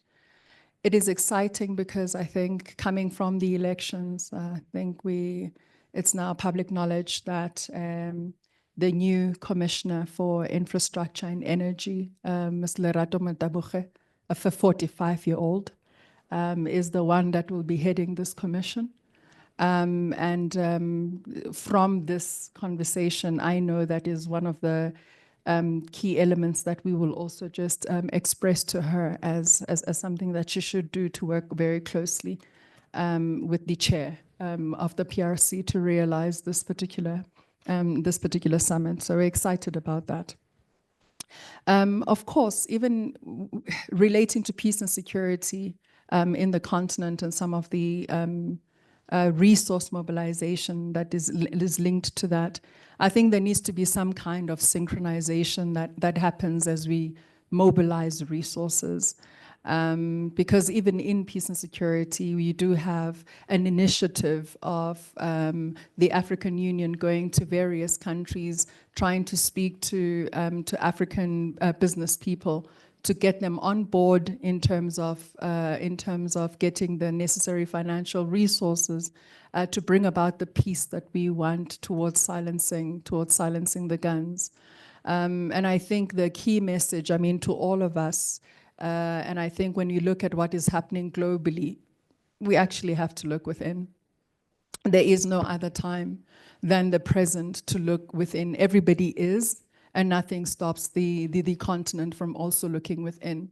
It is in everybody's best interest, and I'm going to talk to the African continent because this is our market. This is our market. So it is our market that we need to make sure that it is peaceful. It is our market that we need to develop, and our interests can really only be met if we synchronize our efforts in ensuring the agenda that we have set for ourselves.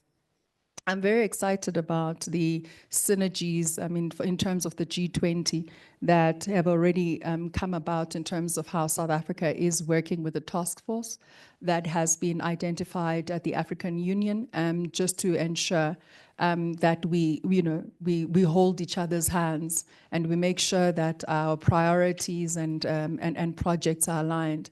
And happy to announce, I mean, obviously our minister has given this has given this briefing that there will be 1 or 2 meetings that will be arranged here in Addis Ababa for the G20 this year. So just look out for that. That is definitely something that will be taking place within our presidency. And I also, ECOSOC, have to mention that I do know that you have met with our G20 Sherpa. And I am hoping that that the civil society organizations will find expression. We have made that undertaking before the Leaders Summit for that meeting to take place, so that the voices of civil society is infused in what the leaders are going to be discussing at the summit later this year. Thank you very much.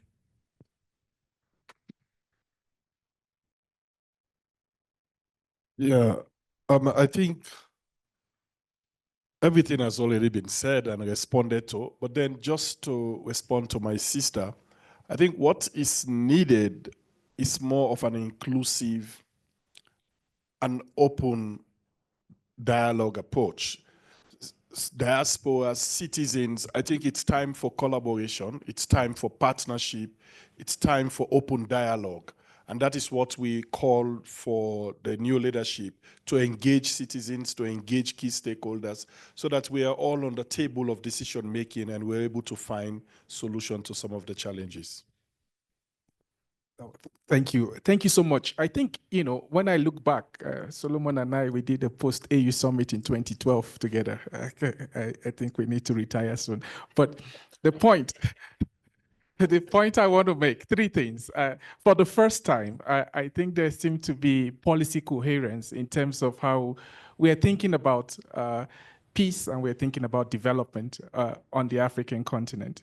It seems when we have these meetings, there's often not a lot of consensus around how we resolve peace and security challenges. But it appears that from what has been said by the excellencies here, you are now having a lot of consensus around economic opportunities. And I think we need to build on that. We need to build on the infrastructure financing. We need to support the G20 effort when it comes to debt sustainability. And I think this is really going to be a watershed moment for the new leadership. The second point, which I take from this, is the necessity for domestic resource mobilization. And when we talk about that, there are a number of options available to us. Someone talked about illicit financial flows. When the AU report was done, it was about $55 billion. Today, it's $88 billion, right? So it keeps increasing in terms of the amount of resources leaving the African continent. So I think there is a conversation there. And there are opportunities. Within the UNDP, for instance, DRC gave us $600 million to do local development. DRC government, the government of Senegal gave us $200 million. So as we think about the future of development finance, there are resources available within the continent that we need to have. It's not to say that we are suspending external assistance, because it's always going to be important, it's always going to be critical, but it should be complementary to the primary responsibility of government. And then lastly, I like the idea about how we can leverage the diaspora. And it's good my brother William is here. Maybe after this, we can have a trilateral to see what we could do together. We have seen a lot that has been done in the area of remittances. We've seen a lot that's been done in terms of investments. A lot of work has been done in terms of even skills transfer and advocacy, right? So how can we work together in translating this into more coherence when it comes to the role of the diaspora in mobilizing resources from within? Thank you so much. Thank you. We will have a couple of more questions, and then we will ask you your final, basically parting shots, and then we'll conclude. Because there were a couple of hands that were raised that I promised to come back to. My sister here in the middle, and then at that corner, Nicholas. Good afternoon, everyone. It's a pleasure to be here. My name is Nikita Shiol-Roll. I'm CEO of an organization called Young Marine Explorers and the Cat Island Conservation Institute. We are based in the Bahamas, the Caribbean, for those who do not know. So I'm happy to hear the conversations about the diaspora, especially on the second round of the panel. There are a couple of points that I would like to highlight, and since the diaspora was the last topic mentioned and comments about remittance, there's a bias. When you guys think about the diaspora, you think about the United States. Okay? The diaspora, if you do the math and you look at the Caribbean as a block, there are 44 million of us. Okay? 44 million, which would make us the 11th most populous segment if you look at the entire populations of people in the continent. So you do not get to ignore us just because the education systems were not robust enough and people do not know geography and do not know history.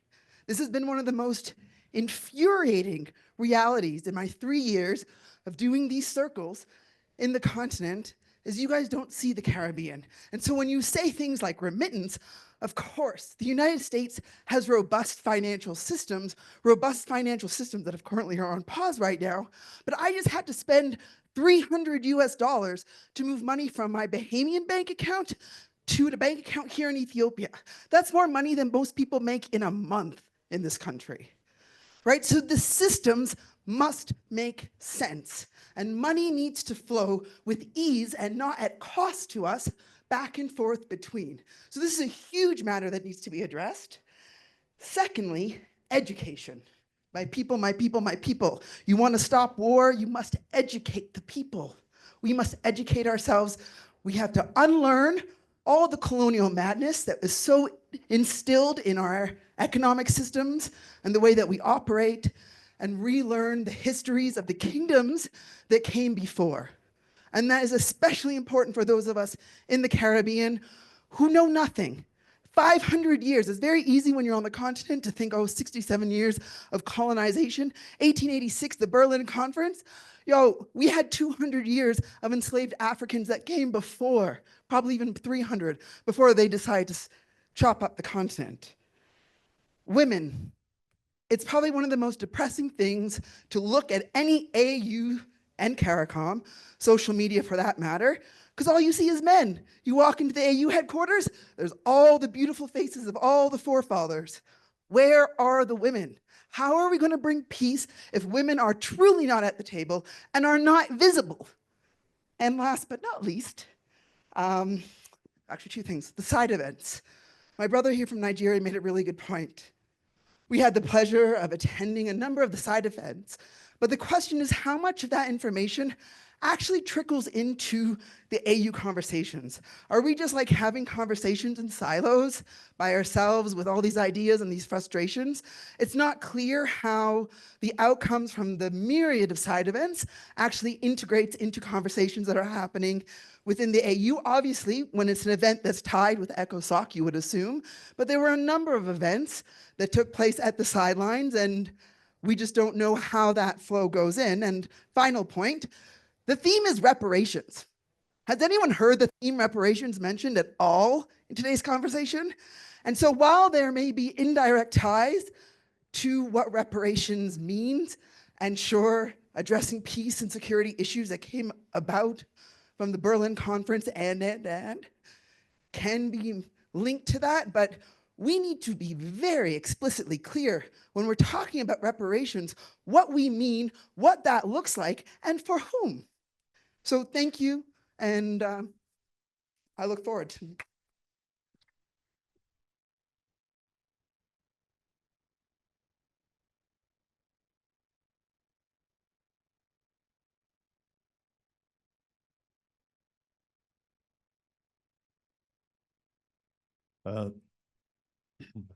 Thank you, Solomon, for giving me the floor. And thank you again for a very good and insightful discussion. I think there's a reason why your events are oversubscribed. Because just looking at the or listening to the richness of the discussions, I think it's this is the reason. So congratulations, and also congratulations to the panel for very good and insightful presentations. I liked what Letsia had to say, Matako had to say specifically about the discussions that took place. And apologies if I've crucified your name. But Matako, I think, spoke very well about the discussions that took place amongst the member states in order to ensure that we didn't have an inconclusive election, which I think was much appreciated by everybody.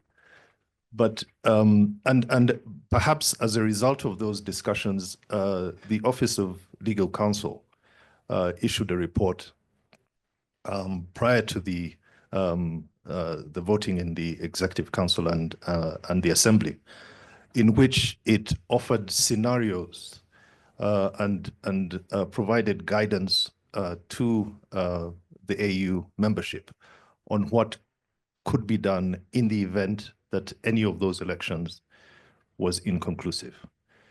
There was very clear guidance what would happen in the event that the vote for the chairperson was inconclusive, but deputy chairperson was conclusive.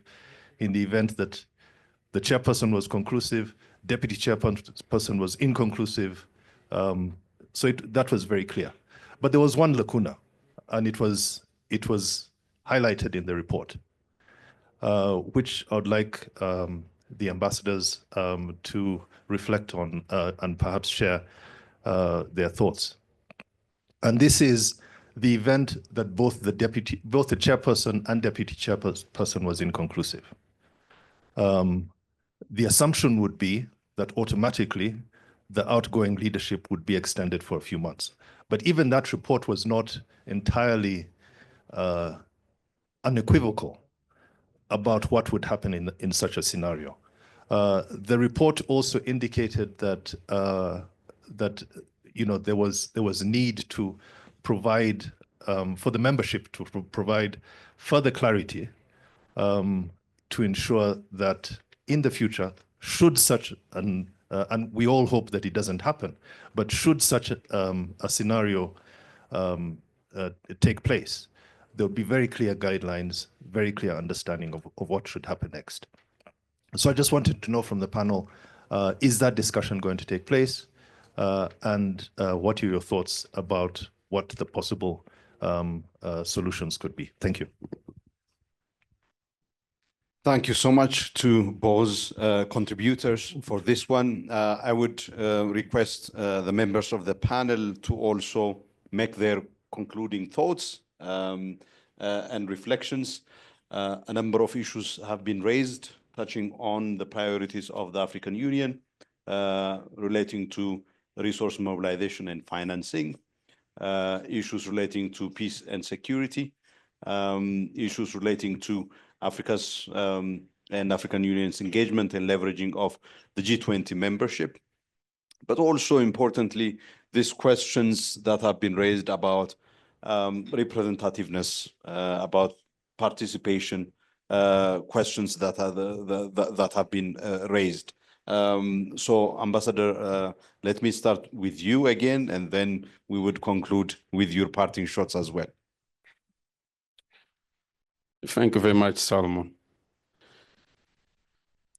Moi, je pense que je vais commencer par notre frère qui a parlé de que le système électoral inclusif, si cela pouvait arriver, qu'est-ce qu'il y aura à partir de notre organisation? Moi, je pense que, Dieu merci, le système, comment je peux dire, les processus électoraux étaient conclusifs. Donc, cela est très important pour nous. Les scénarios que vous avez soulevé, donc on le savait déjà, et le système même électoral de l'Union africaine prévoit si cela arrivait, qu'est-ce qu'on devait faire. Par exemple, si on n'avait pas le président de l'Union africaine, donc le président de la Commission de l'Union africaine élu, et même si on n'avait pas le deputy person, chairperson African Union élu, qu'est-ce qu'on devait faire? Par exemple, vous avez remarqué, par exemple, il y a des commissaires qui n'ont pas été élus.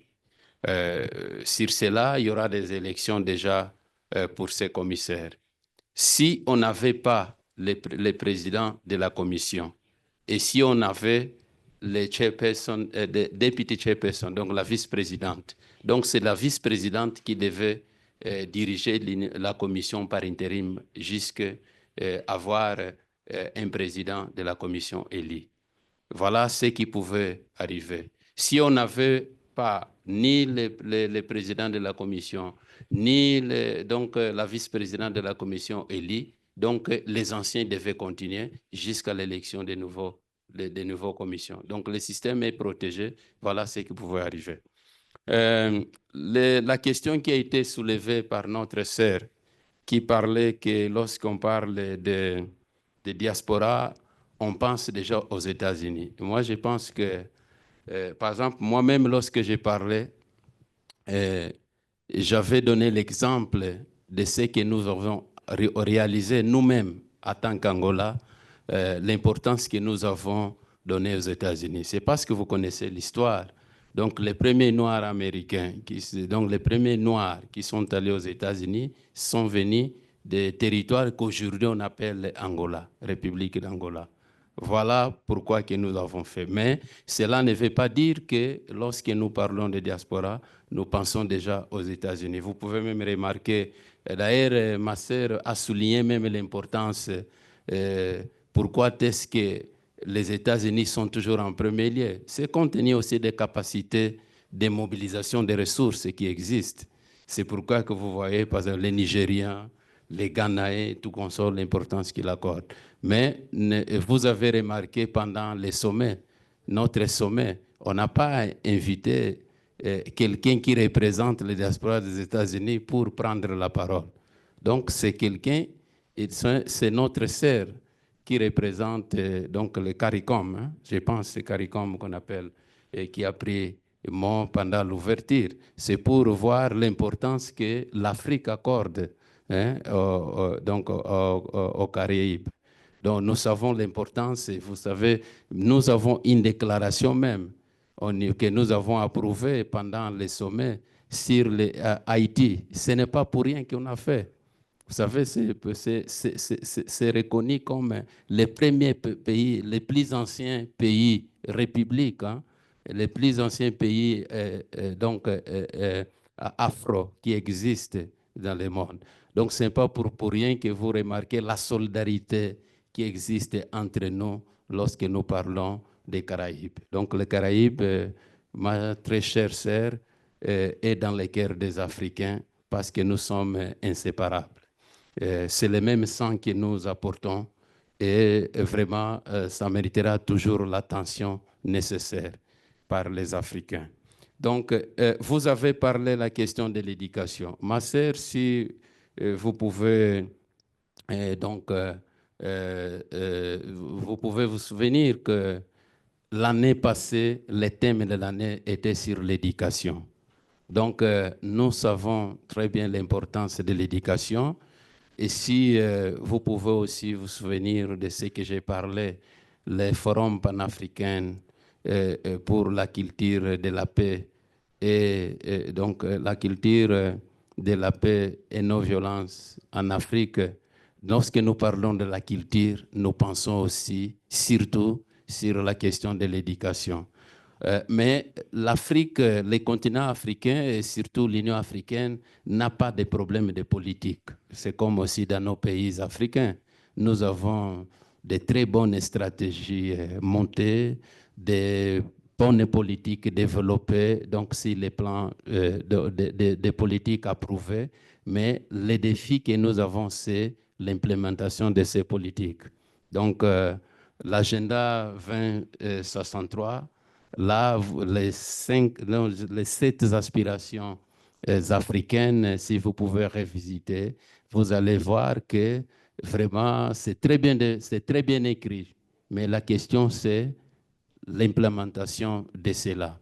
J'aimerais alors profiter de cette occasion pour réitérer la disponibilité de la présidence angolaise de l'Union africaine pendant cette année, d'accorder beaucoup d'attention aux questions, les plus grands défis de l'Afrique. Comme j'avais souligné dès le départ, les piliers de sécurité, comme paix, sécurité et gouvernance, c'est le premier pays, c'est le premier pilier que l'Angola a souscrit dans son agenda. Mais aussi, nous avons cette question de la conférence continentale pour le financement des infrastructures. C'était une conférence que nous considérons très, très importante, mais comme nous avons souligné, nous allons travailler tous ensemble parce que les succès de la présidence angolaise dépendent naturellement de la collaboration, la coopération de tous les États membres d'Afrique. Et c'est l'agenda que nous avons, les piliers que nous avons présentés comme des questions prioritaires, comme vous savez, ne sont pas des piliers que l'Angola a inventés. Nous, c'est donc l'Angola a regardé les questions prioritaires de l'Union africaine, de l'agenda 2063, et il a choisi certains piliers que nous allons donc promouvoir pendant la présidence. Comme vous savez, une année, ce n'est pas possible de promouvoir toutes les questions pertinentes de l'Union africaine. Mais nous pensons que la question paix, sécurité, bonne gouvernance, la question des financements des infrastructures, même la zone de libre-échange que nous parlons toujours comme parmi les projets emblématiques de l'agenda 2063, ce sont là des questions que nous allons donner beaucoup de priorités. Et j'aimerais inviter aussi tout le monde pour participer à un sommet qui sera réalisé en juin en Angola. Vous savez, nous avons le sommet des affaires entre les États-Unis et l'Afrique qui aura lieu en Angola en juin. C'est là aussi une manière de rendre nos entrepreneurs de plus en plus efficaces dans le développement des infrastructures nécessaires et surtout les échanges qui doivent exister entre nous pour garantir que nous allons donner beaucoup d'importance et surtout nous aurons le know-how nécessaire pour garantir le développement de notre cher continent. Voilà ce que je peux dire. Il y a la question des réparations. Les questions de réparation que vous avez soulevées, je peux vous assurer, comme j'avais dit dès le départ, il y a plusieurs approches qui existent. Et je vous ai montré l'approche que nous avons, qui est au niveau de la décision même des sommets. Donc, il y a plusieurs manières de pouvoir garantir la réparation. Vous savez, il y a plusieurs biens, surtout culturels, qui n'existent pas en Afrique aujourd'hui, qui se trouvent à l'étranger. Donc, il existe plusieurs initiatives au niveau bilatéral même entre les pays pour le retour de ces biens culturels qui se font. Donc, il y a des négociations qui se font au niveau bilatéral. Nous-mêmes, l'Angola, nous avons cette expérience avec la France. Il y a un bien artistique très important de la France, par exemple, qui s'est trouvé au niveau de l'ambassade des États-Unis, de l'ambassade de l'Angola à Paris. et que nous avons négocié et cela a été remis à la France. Donc, c'est la même chose aussi que nous voulons. Il y a plusieurs négociations qui peuvent se faire entre nos pays au niveau bilatéral pour résoudre ces problèmes. Maintenant, la question des financements, nous avons dit la coopération productive entre nos pays, c'est aussi une manière de faire la réparation. Donc, les investissements qui doivent être faits au niveau d'Afrique à travers la coopération. Donc, c'est là une manière aussi de faire la réparation. Merci beaucoup. Merci.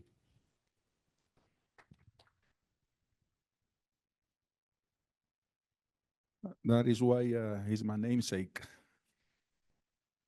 He answered very well the questions that were addressed to us. When it comes to the elections, I think you also answered about the diaspora. I don't have anything else to add. You already said it all. But as we wrap up this very important dialogue on the outcomes of the 38th Summit of Heads of State, I will only say that that every day we have a chance to seize the moment to aim for change. Africa is on the center stage of every global debate. There is a reason for that, and I'm not going to go into it. There is a reason why we are in the center stage of every global debate. There is Africa, China, Africa, European Union, Africa, USA, Africa, Turkey, Africa, India, you name it. And we all run to go there to hear what they're going to say, but we fail to realize there is a reason for all those meetings taking place. There is a reason why we occupy 60+% of the debates at the Council, at the UN Security Council. There's a reason for everything. So I would like us to reflect on that and to take each other more seriously. To know what we are worth, we need to know. We must know. There is no other choice. We don't have any other choice. Otherwise, we're going to be complaining forevermore.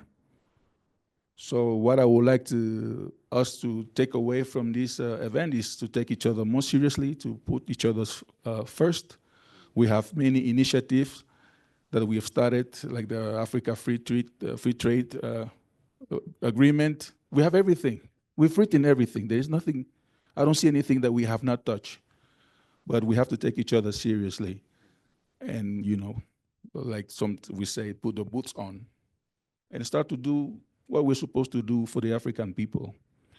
So that's the only way we can materialize all the goals that we have set forth for us. Thank you. Thank you once again for the questions that have been posed to us. I think on the question around the lacuna on whether if we were able to get the 2/3 for the DCP or the CP, I think coming from a country where everybody, and I mean anybody, challenges the Constitution at any given time and goes to the Constitutional Court to challenge it, it's a good thing. We don't have all the answers. We don't have a response to everything. And sometimes that lacuna forces us to have a conversation that must be had in order to tighten our own rules of procedure or our own protocols, our own constitution. So constitutions should always be tested. I'm a firm believer of that. It's the only way that you will strengthen them. So I don't think we would have been caught off guard. It certainly would have necessitated a certain conversation to take place, which, when the time comes, will be had. Because with each election, there are lessons learned, and with each election, there's something that changes and there's something that we are able to tweak. So it's an opportunity. again, I'm such an optimist. When I hear conversations around the diaspora, there's an opportunity. Leave alone everything else. There's an opportunity to learn from each other. There's an opportunity to strengthen people-to-people relations. And that is no longer even governed by government. You know, you have social media these days, you have a lot of avenues in which we can learn from each other. And therefore, it is really an encouragement to all our people to start having a conversation that doesn't always necessarily need to be governed or to be managed by governments. You know, people in their very nature relate. They find ways of relating to each other. And what we can do is to encourage that, you know, that relationship building. And through that, it is where we'll be able to see the change that we actually want to see from our people. And also, let us not assume that the people in the continent have a know-how. We have various histories that we too are still learning, and that we are still learning of each other, from each other, and we can only just, as South Africans would say, make the circle bigger. So let's expand and let's get to know each other, and then through that, you will find that unification. You will find that Ubuntu, you know, I am because you are. You know, things that will make us, things that make us who we are at the depth of our identity. And just as a parting shot, my sister, I have no answer about women. Even I am sitting here, as you can see, sandwiched by very good-looking men, yeah? And therefore, the struggle continues. You know, it is for us to really play our part. It is for us to be unapologetic when we enter rooms. I certainly am not apologetic. And to make sure that we enter and we occupy spaces and we are deliberate in the cause for women. We really have to be deliberate. And as we rise, we lift. You know, we don't kick the ladder. So we also have a responsibility to make sure that when we are in a room, we are a force to be reckoned and that we can't be silenced. But that remains our struggle.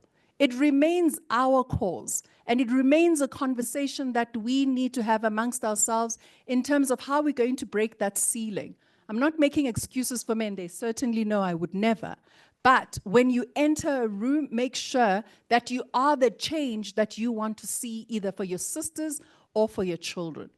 Lastly, to my PRC chair, we really look forward to Angola's chairship of this year as we celebrate your 50 years and your 50-year anniversary. We really hope that it is a successful chair because you really are then taking us into a new era with a new leadership. And with that, you have our unwavering support, and we really, really just wish you all the best. And thank you very much, Solomon, for the platform. Thank you, Solomon, and congratulations. I think if anyone was ever in doubt about the importance of the African Union, today you've seen substantial evidence to suggest that the African Union is an important actor as part of the global governance architecture, and it's not in doubt. But the Commission has 4 years. It's important to emphasize that. Your Excellency, I think you now have 11 months. And you know, South Africa as the president of G20 also, I think you also have less than 11 months as well. So our ambition is huge, and there's so much we can achieve over the course of the next short period of time that we have.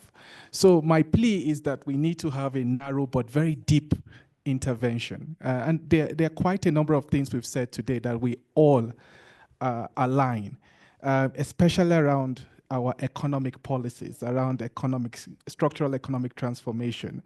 If we can do that within the course of this short period we have, I think we would have defined success for the continent. Thank you so much. Yeah, thank you very much. Let me respond to one question and I give my part in short.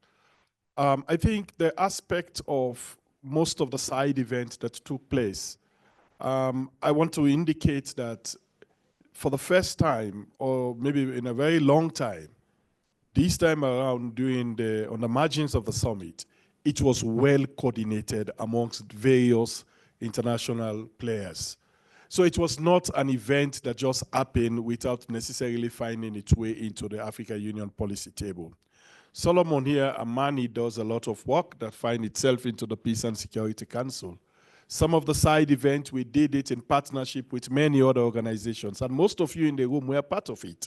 And those events, the outcome of those events will find themselves in terms of report that goes back to the policy organ. Some of the PRC members, the ambassadors, were part of the conversation. So indeed, we are not talking to ourselves as it used to be. Civil society in the room talking to themselves. This is what we call constructive dialogue. We are interfacing and you are profiling solution. You are part of the solution. We are no longer agitating to say you are not. In fact, most of the responses we get from the floor is profiling solution. And I think that is the way we have to go. If Africa needs to realize its dream, this is the direction we have to go, where we find ourselves as part of the solution. Lastly, I think Jide has really emphasized on the aspect of prioritization. We need to be able to prioritize. The period we have is very limited. We cannot do everything. What is it that we want to achieve within this mandate? And I think that is the direction we need to go. Thank you very much.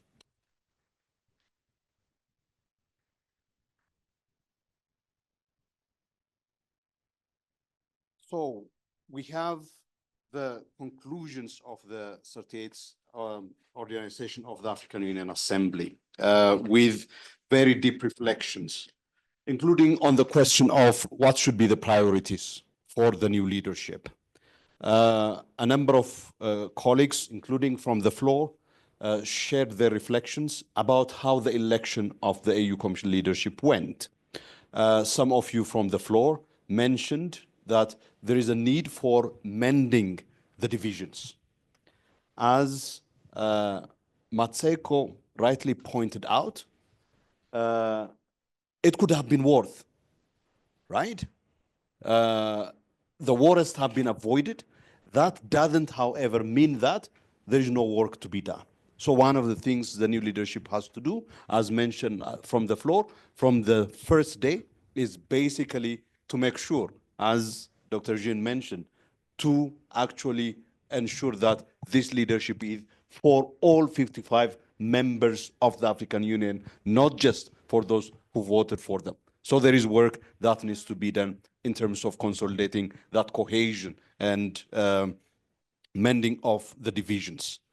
Second, we live in a time of major perils, particularly on the economic sphere. Ambassador Matata mentioned that development aid is experiencing its historical crisis as we speak today. And with that comes a lot of questions. There would be some troubles in the short term, but the ultimate question that this crisis gives rise to is how do we rise to the occasion and mobilize the requisite resources from within the continent in order to finance the development agenda of the African continent.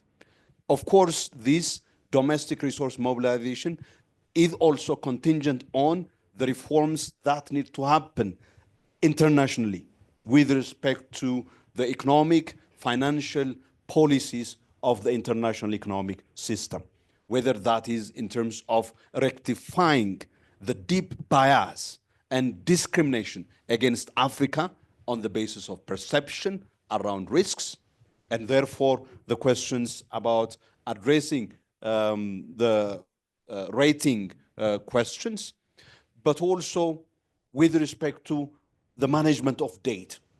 If you go back and look at what Salim Ahmed Salim said in the year 2000, it would be like he was speaking about today, surprisingly enough. The same crisis, debt crisis. And we have not been able to resolve it. And this has to do with the structural problems of Africa's international economic relations. and how the international economic and financial system is wired. It is wired in favor of, as Secretary General Guterres said, in favor of those who actually shaped, who actually constituted it, and against those who are on the receiving end. And that needs, of course, to come to an end. That is why the reference that have been made by some about the international tax cooperation reform, which Africa led, because it was under Nigeria that the Africa Group actually tabled the resolution in the General Assembly for the UN to engage in the development of the international tax cooperation. And that is something that needs to be championed by the African Union as well, because that domestic resource mobilization can't be addressed without dealing with the lacunas, the gaps, and also the assignment of responsibilities about taxing. You know, what is it that you can tax? It is decided by that system. What and how you deal with illicit financial flows is also a product in part of that system as well, as President Mbeki's report clearly demonstrated. So there is a lot of work that needs to be done in terms also of harnessing the resource endowments of the African continent. That is why the priority in the G20 with respect to harnessing critical minerals for Africa's development is so crucial. I think, if I am not mistaken, I don't think that we at the African Union level have actually a strategy on harnessing critical minerals.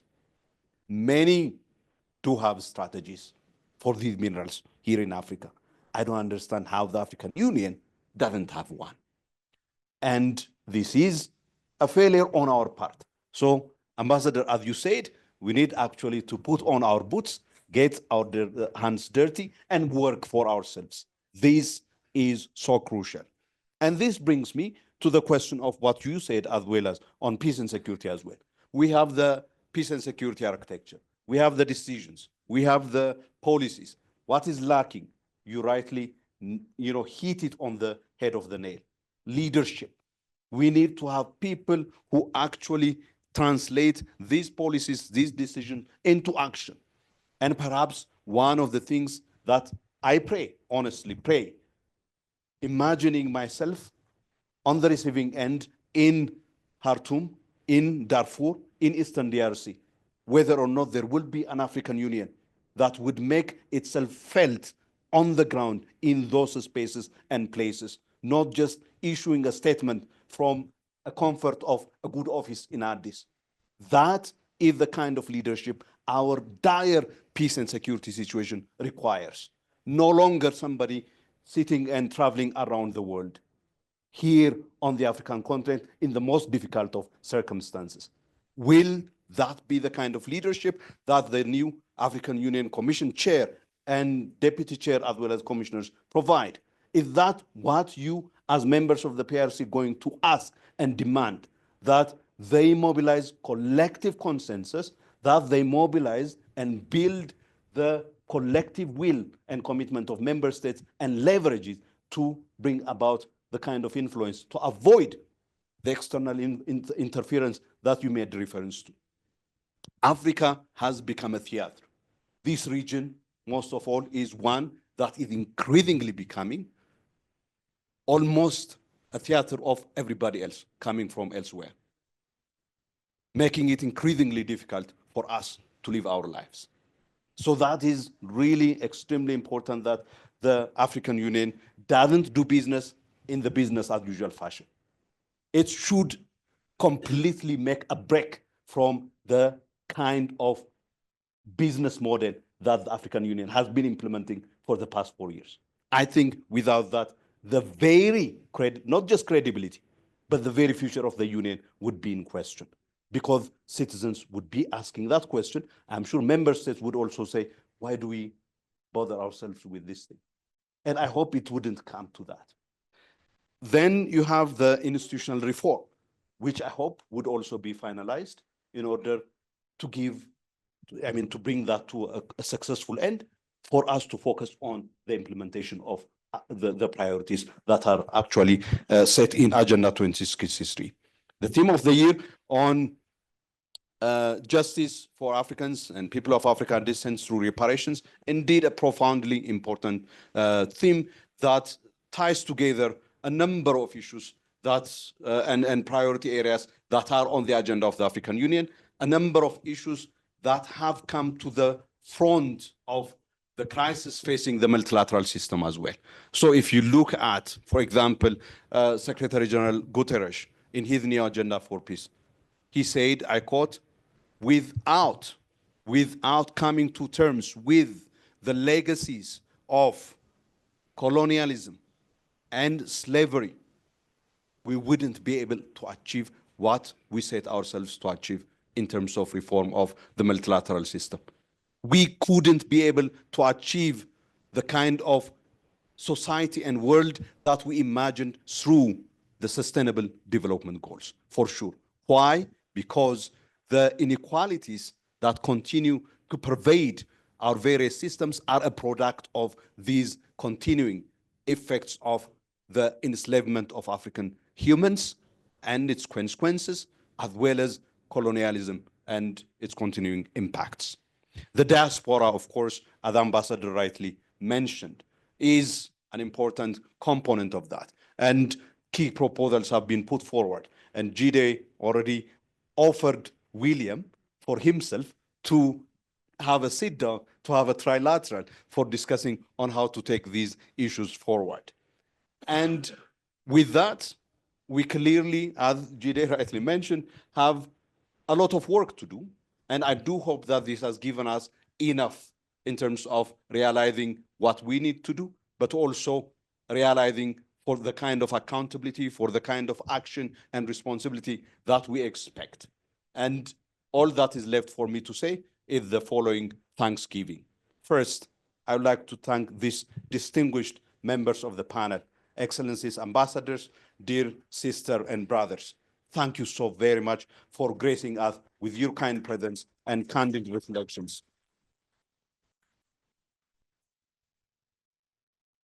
I have to thank my sister Matheko, of course, for a number of reasons, among which is, of course, she saved me.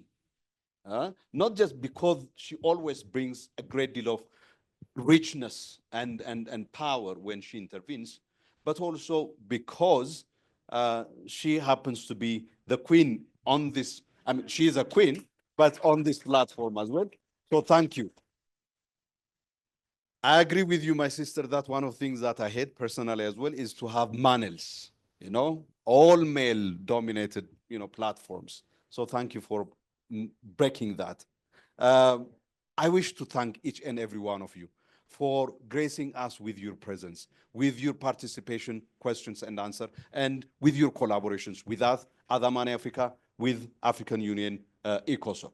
I wish to thank you, William, and the ECOSOC team for the kind collaboration in putting this together. Of course, our partners who provide us with the means for putting this together. First and foremost, for organizing this event, I wish to acknowledge with deep appreciation the Embassy of Canada for the support that we have received in putting this spatial symposium together. I wish to also acknowledge the embassies of Ireland, Switzerland, Norway for the generous support that they continue to provide in order to make this kind of convening possible, but also the work that we do in supporting the African Union objectives, principles, and norms, and in standing together with you. Thank you all very much again, and have a good afternoon.